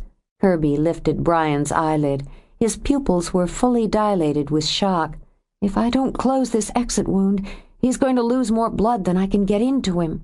Kate rushed over with a flashlight, beamed it onto the ripped flesh. "Don't let him go." She fought to blink back tears. "Don't let my boy go. We're keeping him here." "We won't lose him, Kate." Sam reached out, took the hand she had balled up at her side. "Giff may have trouble with the generator." Joe spoke quietly, laying a hand on Lexi's shoulder. "I'm going to go down and get more emergency lights." "I'll go with you." "No, stay here. Kirby may need another pair of hands. Daddy can't help, and Kate's not going to hold up much longer. I'll be quick." She gave Lexi's shoulder a squeeze. She took a flashlight and slipped out quietly. She had to do something, anything to help hold back the fear for Brian, for Nathan, for all of them. What if Nathan was shot too, lying out there bleeding, dying? There was nothing she could do to stop it. And how could she live if she only stood by? "He's taken shelter," she promised herself as she hurried down the stairs. He'd taken shelter, and when the worst of the storm had passed, she'd find him. They'd get Brian to the mainland, to a hospital. She jolted at the loud crack, the crashing of glass. Her mind froze, envisioning another bullet, more flesh ripped by steel. Then she saw the splintered plywood in the parlor window, the flood of rain that poured in where the tree limb had snapped through it. She grabbed a lantern, lighting it and holding it high. She would have to find Giff. As soon as she took the light to Kirby, they would have to get more wood, block the damage before it was irreparable. When she whirled back, he was there. This is nice. Kyle stepped forward into the light. I was just coming up to get you. No, don't scream. He lifted the gun so she could see it clearly. I'll kill whoever comes down to see what was wrong. He smiled widely. So, how's your brother doing? He's holding on. She lowered the lantern so the shadows deepened. Beside her, the storm blasted through the splintered wood and spit rain into her face. It's been a long time, Kyle. Not all that long in the grand scheme of things, and I've been in close touch, so to speak, for months. How did you like my work? It's competent. Bitch. The word was quick and vicious. Then he shrugged. Come on, be honest. That last print, you have to admit the creativity of the image, the blending of old and new. It's one of my best studies. Cliched at best. Where's Nathan, Kyle? Oh, I imagine he's just where I left him. He darted a hand out quick as a snake and gripped her by the hair.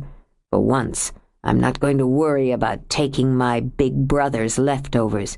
The way I look at it, he was just tenderizing you. I'm much better than he is at everything, always have been. Where is he? Maybe I'll show you. We're going for a little ride. Out in this? She feigned resistance as he pulled her to the door. She wanted him out, away from Sanctuary, whatever it took. You have to be crazy to go out in a Category 3. What I am, darling, darling Joe, is strong. He skimmed his lips over her temple. Powerful. Don't worry. I won't let anything happen to you until everything is perfect. I've planned it out. Open the door. The lights flashed on. Using the split second of diversion, she swung back with the flashlight, aiming for the groin but bouncing hard off his thigh. Still, he grunted in pained surprise and loosened his grip. Ripping away, Joe tore open the front door and rushed out into the teeth of the storm. You want me, you son of a bitch! You come get me! The minute he barreled through the door, she was pitting her will against the gale and fighting to lead him away from Sanctuary. The rain-lashed darkness swallowed them. It was less than a minute later when Giff climbed the steps from the basement. He felt the wild gust of wind the instant he turned into the hall. The front door was open wide to the driving rain. With his blood cold, he pulled out the gun he'd tucked in the waistband of his jeans, flicked off the safety and moved forward. His finger wrapped around the trigger, trembled a breath away from full pressure when Nathan fell through the door. Joellen, where is she? What happened to you? Hating himself but unwilling to risk, Giff kept the gun aimed as he walked forward. I was coming. My brother. He swayed to his feet, brushed a hand over the raw wound on his temple as his vision doubled. It was my brother. I thought you said he was dead. He's not. Shaking his head clear, Nathan focused on the gun. He's not, he repeated. Where's Joe? She's fine and safe and going to stay that way. Brian was shot. God. Oh, God. Is he dead? Kirby's working on him. Step away from the door, Nathan. Close it behind you. Keep your hands where I can see them. God damn it. He bit off the words as he heard the scream. The blood that had risen to his head to throb blindingly drained. That's Joe. She's out there. You move, I'll have to shoot you. He's going to kill her.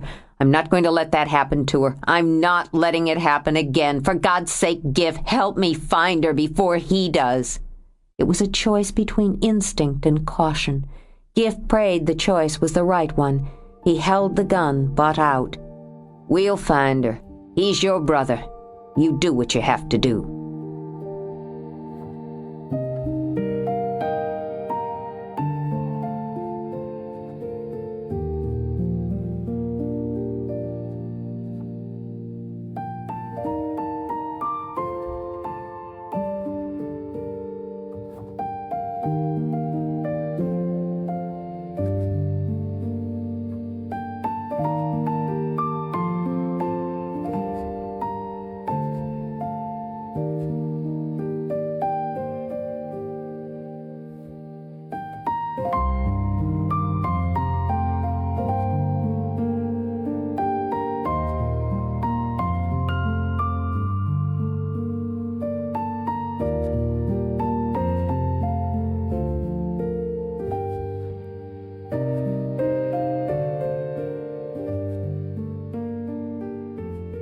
Joe bit back another scream as a limb as thick as a man's torso crashed inches from her feet.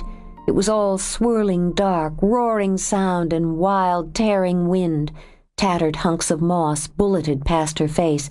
Saw palmettos rattled like sabers. Stumbling, she fought for another inch, another foot, while the wind raked at her. Finally, she dropped to her knees, wrapped her arms around the base of a tree, afraid she would simply be ripped apart. She'd led him away. She prayed she'd let him away. But now she was lost. The forest was shuddering with greedy violence. Rain came at her like knives, stabbing her flesh. She couldn't hear her own breathing now, though she knew it must be harsh and fast, because her lungs were on fire. She had to get back. She had to get back home before he gave up his search. If he got back before she did, he would kill them all, as he'd surely killed Nathan. Sobbing, she began to crawl, digging her hands into the mud to pull her body along inch by straining inch. Inside, Kirby clamped off the tube that was transferring Sam's blood to Brian. She couldn't risk taking any more until Sam had rested. Sam needs fluids and some protein. This has sapped his strength. Juice, she began, wearily stretching her back before she lowered her hand to take Brian's pulse. When his fingers bumped hers, her eyes flew to his face. She caught the faint flutter of his lashes. He's coming around. Brian? Open your eyes, Brian. Come back now.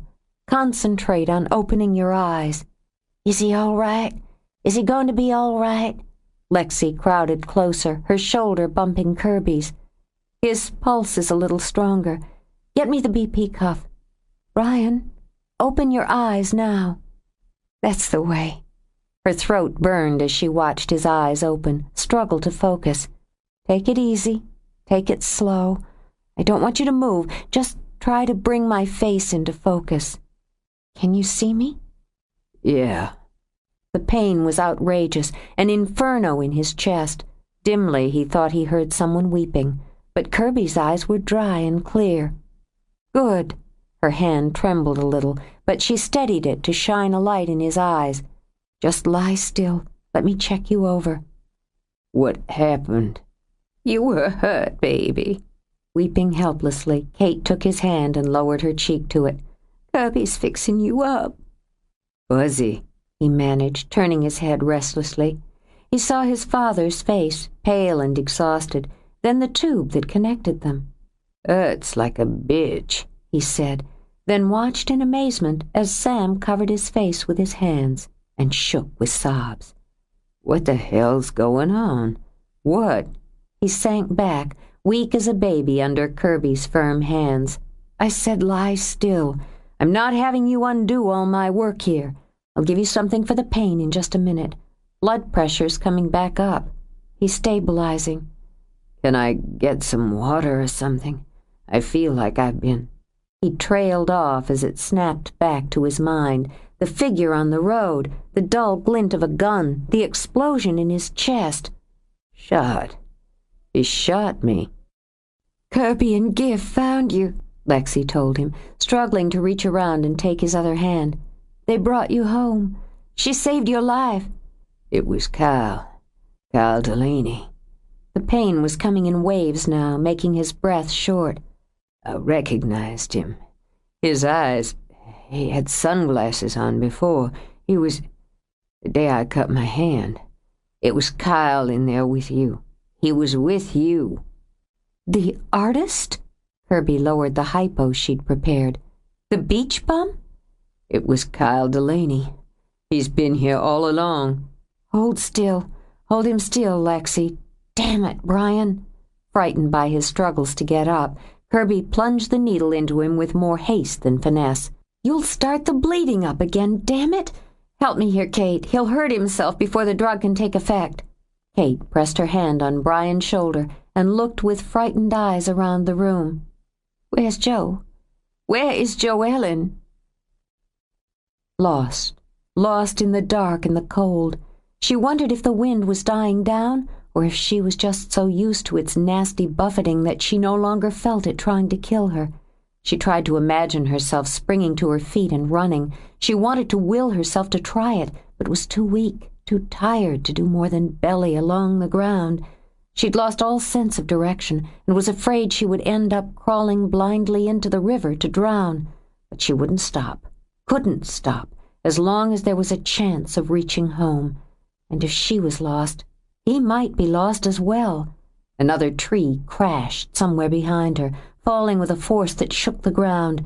She thought she heard someone call her name, but the wind ripped the sound away. He would call her, she thought, as her teeth began to chatter. He would call her, hoping she'd give herself away so that he could kill her as he had the others, as his father had killed her mother. She was nearly tired enough to let him, but she wanted him dead more.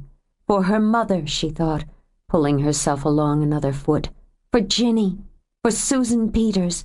She gritted her teeth and dragged herself. And for Nathan. She saw the light, just the narrow beam of it, and curled herself into a ball behind a tree. But the light held steady, didn't waver as a flashlight or a lantern held in the hand of a man would. Sanctuary, she realized, pressing her muddy hands to her mouth to hold back a sob. That narrow beam of light from the parlor, breaking through the broken window. Gathering her strength, she forced herself to her feet. She had to brace a hand on the tree until her head stopped spinning, but she concentrated on the light and put one foot in front of the other. When she reached the edge of the tree, she began to run. "I knew you'd come back." Kyle stepped into her path, pressed the barrel of the gun against her throat. "I've been studying you long enough to know how you think." She couldn't stop the tears this time. "Why are you doing this? Isn't what your father did enough?" "He never thought I was good enough, you know. Not as good as him. Certainly not as good as Golden Boy. All I needed was the right inspiration." He smiled as rain streamed down his face and his hair blew madly. "We're going to have to clean you up quite a bit. No problem. I've got plenty of supplies back at the campground. Men's showers, remember?" "Yes, I remember." "I love practical jokes. I've been playing them on Nathan all our lives. He never knew." "Oh, did Mr. Kitty Cat run away?" "No, indeed. Mr. Kitty took a little dip in the river, inside a plastic bag." "Why, Nathan, how could you be so careless as to cover all the holes in the lightning bug jar with your classic boys' novel?" With a laugh, Kyle shook his head. "I used to drive him crazy doing stuff like that, making him wonder how the hell it had happened." He gestured with the gun. "Jeep's at the base of the road, what's left of the road. We'll have to walk that far." "You hated him?" "Oh, definitely." He gave her a playful nudge to get her going. "My father always favored him. But then, my father wasn't the man we always thought he was. That was a real eye-opener. David Delaney's little secret. He was good, but I'm better. And you're my masterpiece, Joellen, the way Annabelle was his. They'll blame Nathan for it, too. That's so wonderfully satisfying. If he survives, they'll lock him away." She stumbled, righted herself. "He's alive?" "It's possible. He'll start screaming about his dead brother. Then sooner or later they'll look in his cottage. I took the time to drop some photographs off there. All the angles. Too bad I won't be able to slip one of yours in with them." He could be alive, she thought, and she was going to fight to stay alive. Turning, she pushed her sopping hair back. She'd been right, she realized. The sharpest edge of the storm was dulling. She could stand up to it and to him. "The trouble is, Kyle, your father was a first-rate photographer. His style was perhaps a bit conservative and in some cases pedestrian, but you're third-rate at best. Your composition is poor, your discipline's spotty. You have no knack for lighting whatsoever." When his hand swung out, she was ready. She ducked under it and, leading with her head, rammed his body. His feet slid out from under him, sent him skidding down on his knees. She grabbed his wrist, inching her hand up toward the gun, but he swept an arm under her legs and took her down. "You bitch! Do you think I'm going to take your insults? Do you think I'm going to let you spoil this after all the trouble I've gone to?" He grabbed for her hair, but his hand closed on nothing but rain as she twisted her body around and used her feet to knock him back. Shells bit into her hands as she crab-walked back, fought for purchase. She saw him lift the gun. Kyle! Kyle's attention bolted to the right, and so did his aim. Nathan! His grin spread. The lip Joe Ellen had split leaked blood onto his chin. Well, this is interesting. You won't use that. He nodded at the gun Nathan had leveled at him. You don't have the spine for killing. You never did. Put the gun down, Kyle. It's over. Wrong again. Our father started it, but I'll finish it. He got slowly to his feet. I'll finish it, Nathan, in ways even he couldn't have imagined. My decisive moment, my triumph. He only planted the seeds. I'm reaping them. He took a careful step forward, the grin never wavering. I'm reaping them, Nathan. I'm making them my own. Think of how proud he'd be of what I've accomplished. Not just following in his footsteps, enlarging them. Yeah. Despite the cold on his skin, a hot sickness churned in Nathan's gut. You've outdone him, Kyle. It's about time you admitted it. Kyle cocked his head. This is what we call a Mexican standoff. Do you shoot me, or do I shoot you? He gave a quick, brittle laugh that raked along Nathan's brain. Since I know you're gutless, I already know the answer to that. How about if I change the game, shift the rules like I used to do when we were kids, and shoot her first? As he swung the gun toward Joe, Nathan squeezed the trigger. Kyle jerked back, his mouth dropping open as he pressed a hand to his chest, and it came away wet with blood. You killed me. You killed me for a woman. Nathan lowered the gun as Kyle crumpled. You were already dead, he murmured. He walked toward Joe, watching as she got to her feet. Then his arms were around her. He was already dead. We're all right. She pressed her face to his shoulder, hanging on. We're all right now. Giff came skidding down the pitted road. His eyes hardened when he saw the figure crumpled on the ground. He lifted his gaze to Nathan. Get her inside. You need to get her inside. Nathan shifted Joe to his side and walked through the weakening storm toward sanctuary. Epilogue. Helicopters are on their way. One's bringing the police. They'll medevac you to the mainland. I don't want to go to the hospital. Herbie walked to the bed, lifted Brian's wrist to check his pulse again. Too bad. You're not in any position to argue with your doctor. What are they going to do there that you haven't already done? A great deal more than my emergency patch job. She checked his bandages, pleased that there was no fresh bleeding. You'll have a couple of pretty nurses, some dandy drugs, and in a few days you'll be on your feet and back home. He considered. How pretty are the nurses? I'm sure they're... Her voice broke, and though she turned away quickly, he saw the tears spring to her eyes. Hey, I was only kidding. He fumbled for her hand. I won't even look at him. I'm sorry. I thought I had it under control. She turned back, sliding to her knees to drop her head on the side of the bed. I was so scared, so scared. You were bleeding so badly. Your pulse was just slipping away under my hands. But you didn't let it. He stroked her hair. You brought me back, stayed with me. And look at you. He nudged until she lifted her face.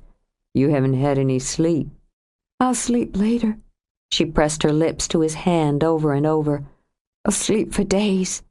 You could pull some strings, share my hospital room. Maybe. Then you could come back here, share my room while I'm recuperating. I suppose I could. Then when I'm recovered, you could just share the rest of my life. She knuckled a tear away. If that's a proposal, you're supposed to be the one on your knees. But you're such an aggressive woman. You're right. She turned her cheek into his hand.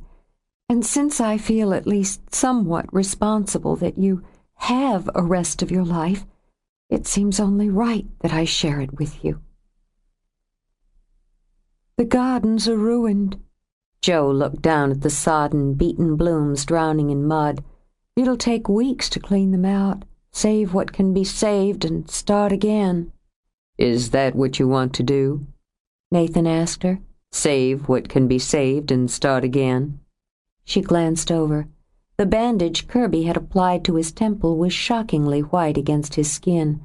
His eyes were deeply shadowed, still exhausted. She wrapped her arms around herself, turned in a slow circle. The sun was radiant, the air stunningly fresh. She could see the wreckage, the toppled trees, the broken pottery that had been the little fountain, the now roofless smokehouse. Branches and leaves and glass littered the patio. Above them, Gif and Lexi worked on prying off the protective plywood and opening the windows to the light. She saw her father and Kate at the edge of the trees, then, with wonder and amazed joy, saw him drape an arm around Kate's shoulders. Yes, I'd like that. I'd like to stay a while longer, help them put things back. It won't be exactly as it was, but it might be better. She shielded her eyes with the flat of her hand to block the sun and see him clearly. Brian asked to see you. I went in to see him before I came out. We put things back. They might not be the same, he smiled a little, but they might be better. And you spoke with my father? Yeah.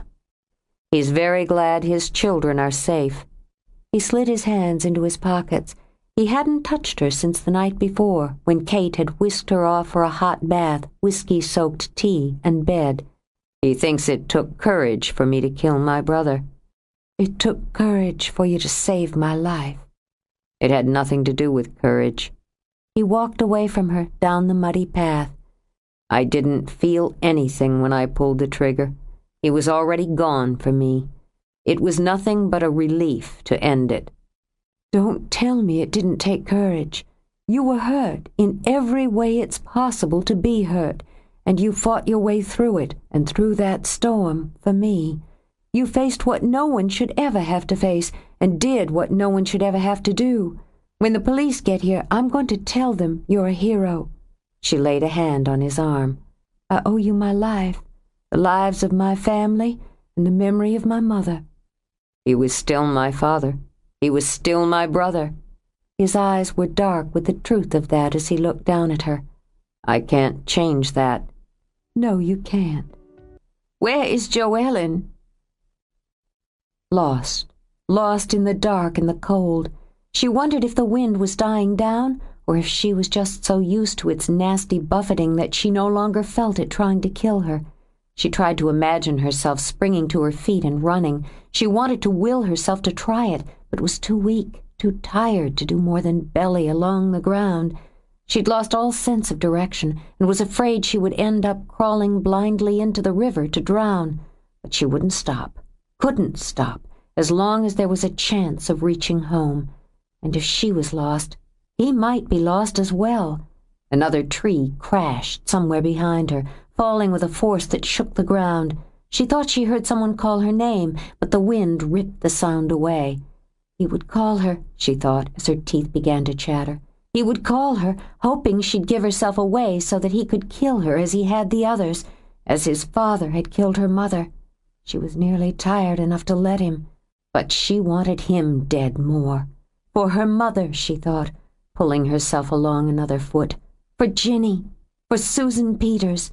She gritted her teeth and dragged herself. And for Nathan. She saw the light, just the narrow beam of it, and curled herself into a ball behind a tree. But the light held steady, didn't waver as a flashlight or a lantern held in the hand of a man would.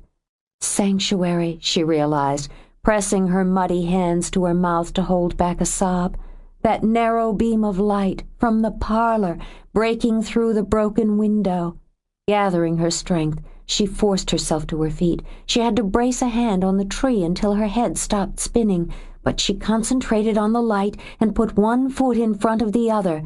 When she reached the edge of the trees, she began to run. I knew you'd come back. Kyle stepped into her path, pressed the barrel of the gun against her throat. I've been studying you long enough to know how you think. She couldn't stop the tears this time. Why are you doing this? Isn't what your father did enough? He never thought I was good enough, you know. Not as good as him. Certainly not as good as Golden Boy. All I needed was the right inspiration. He smiled as rain streamed down his face and his hair blew madly. We're going to have to clean you up quite a bit. No problem. I've got plenty of supplies back at the campground. Men's showers, remember? Yes, I remember. I love practical jokes. I've been playing them on Nathan all our lives. He never knew. Oh, did Mr. Kitty Cat run away? No, indeed. Mr. Kitty took a little dip in the river, inside a plastic bag.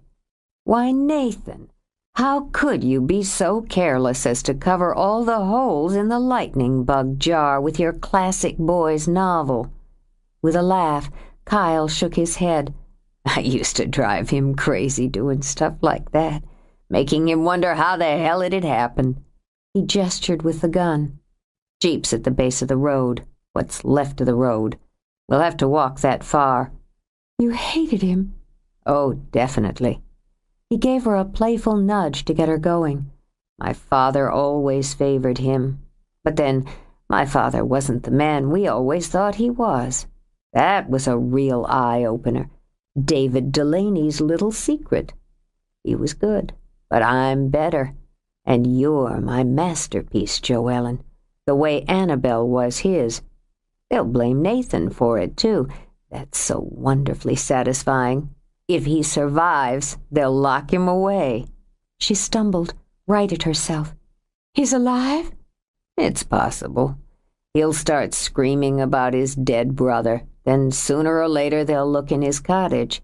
I took the time to drop some photographs off there. All the angles. Too bad I won't be able to slip one of yours in with them. He could be alive, she thought, and she was going to fight to stay alive. Turning, she pushed her sopping hair back. She'd been right, she realized. The sharpest edge of the storm was dulling. She could stand up to it and to him. The trouble is, Kyle, your father was a first-rate photographer.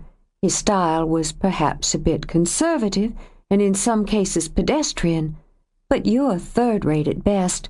Your composition is poor, your discipline's spotty. You have no knack for lighting whatsoever. When his hand swung out, she was ready. She ducked under it and, leading with her head, rammed his body. His feet slid out from under him, sent him skidding down on his knees. She grabbed his wrist, inching her hand up toward the gun, but he swept an arm under her legs and took her down. You bitch. Do you think I'm going to take your insults? Do you think I'm going to let you spoil this after all the trouble I've gone to? He grabbed for her hair, but his hand closed on nothing but rain as she twisted her body around and used her feet to knock him back. Shells bit into her hands as she crab-walked back, fought for purchase. She saw him lift the gun. Kyle! Kyle's attention bolted to the right, and so did his aim. Nathan! His grin spread. The lip Joellen had split leaked blood onto his chin. Well, this is interesting. You won't use that. He nodded at the gun Nathan had leveled at him. You don't have the spine for killing. You never did. Put the gun down, Kyle. It's over. Wrong again. Our father started it, but I'll finish it. He got slowly to his feet. I'll finish it, Nathan, in ways even he couldn't have imagined. My decisive moment, my triumph. He only planted the seeds. I'm reaping them. He took a careful step forward, the grin never wavering. I'm reaping them, Nathan. I'm making them my own. Think of how proud he'd be of what I've accomplished. Not just following in his footsteps, enlarging them. Yeah. Despite the cold on his skin, a hot sickness churned in Nathan's gut. You've outdone him, Kyle. It's about time you admitted it. Kyle cocked his head. This is what we call a Mexican standoff. Do you shoot me, or do I shoot you? He gave a quick, brittle laugh that raked along Nathan's brain. Since I know you're gutless, I already know the answer to that. How about if I change the game, shift the rules like I used to do when we were kids, and shoot her first? As he swung the gun toward Joe, Nathan squeezed the trigger. Kyle jerked back, his mouth dropping open as he pressed a hand to his chest, and it came away wet with blood. "You killed me. You killed me for a woman." Nathan lowered the gun as Kyle crumpled. "You were already dead," he murmured. He walked toward Joe, watching as she got to her feet. Then his arms were around her. "He was already dead." "We're all right." She pressed her face to his shoulder, hanging on. "We're all right now." Giff came skidding down the pitted road. His eyes hardened when he saw the figure crumpled on the ground. He lifted his gaze to Nathan. "Get her inside. You need to get her inside."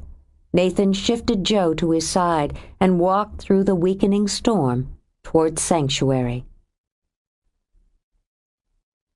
Epilogue. Helicopters are on their way. One's bringing the police. They'll medevac you to the mainland. "I don't want to go to the hospital." Kirby walked to the bed, lifted Brian's wrist to check his pulse again. "Too bad. You're not in any position to argue with your doctor." "What are they going to do there that you haven't already done?" "A great deal more than my emergency patch job." She checked his bandages, pleased that there was no fresh bleeding. "You'll have a couple of pretty nurses, some dandy drugs, and in a few days you'll be on your feet and back home." He considered. "How pretty are the nurses?" "I'm sure they're—" Her voice broke, and though she turned away quickly, he saw the tears spring to her eyes. "Hey, I was only kidding." He fumbled for her hand. "I won't even look at 'em." "I'm sorry. I thought I had it under control." She turned back, sliding to her knees to drop her head on the side of the bed. "I was so scared, so scared. You were bleeding so badly. Your pulse was just slipping away under my hands." "But you didn't let it." He stroked her hair. "You brought me back, stayed with me, and look at you." He nudged until she lifted her face. "You haven't had any sleep." "I'll sleep later." She pressed her lips to his hand over and over. "I'll sleep for days." "You could pull some strings, share my hospital room." "Maybe." "Then you could come back here, share my room while I'm recuperating." "I suppose I could." "Then when I'm recovered, you could just share the rest of my life." She knuckled a tear away. "If that's a proposal, you're supposed to be the one on your knees." "But you're such an aggressive woman." "You're right." She turned her cheek into his hand.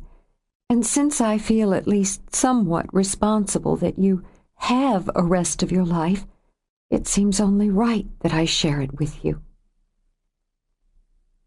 "The gardens are ruined." Joe looked down at the sodden, beaten blooms drowning in mud. "It'll take weeks to clean them out, save what can be saved, and start again." "Is that what you want to do?" Nathan asked her. "Save what can be saved and start again?" She glanced over. The bandage Kirby had applied to his temple was shockingly white against his skin. His eyes were deeply shadowed, still exhausted. She wrapped her arms around herself, turned in a slow circle. The sun was radiant, the air stunningly fresh. She could see the wreckage, the toppled trees, the broken pottery that had been the little fountain, the now roofless smokehouse. Branches and leaves and glass littered the patio. Above them, Giff and Lexi worked on prying off the protective plywood and opening the windows to the light. She saw her father and Kate at the edge of the trees, then, with wonder and amazed joy, saw him drape an arm around Kate's shoulders. "Yes, I'd like that. I'd like to stay a while longer, help them put things back. It won't be exactly as it was, but it might be better." She shielded her eyes with the flat of her hand to block the sun and see him clearly. "Brian asked to see you." "I went in to see him before I came out. We put things back. They might not be the same," he smiled a little, "but they might be better." "And you spoke with my father?" "Yeah. He's very glad his children are safe." He slid his hands into his pockets. He hadn't touched her since the night before, when Kate had whisked her off for a hot bath, whiskey-soaked tea, and bed. He thinks it took courage for me to kill my brother. It took courage for you to save my life. It had nothing to do with courage. He walked away from her down the muddy path. I didn't feel anything when I pulled the trigger. He was already gone for me. It was nothing but a relief to end it. Don't tell me it didn't take courage. You were hurt in every way it's possible to be hurt, and you fought your way through it and through that storm for me. You faced what no one should ever have to face and did what no one should ever have to do. When the police get here, I'm going to tell them you're a hero. She laid a hand on his arm. I owe you my life, the lives of my family, and the memory of my mother. He was still my father. He was still my brother. His eyes were dark with the truth of that as he looked down at her. I can't change that. Audible hopes you have enjoyed this program.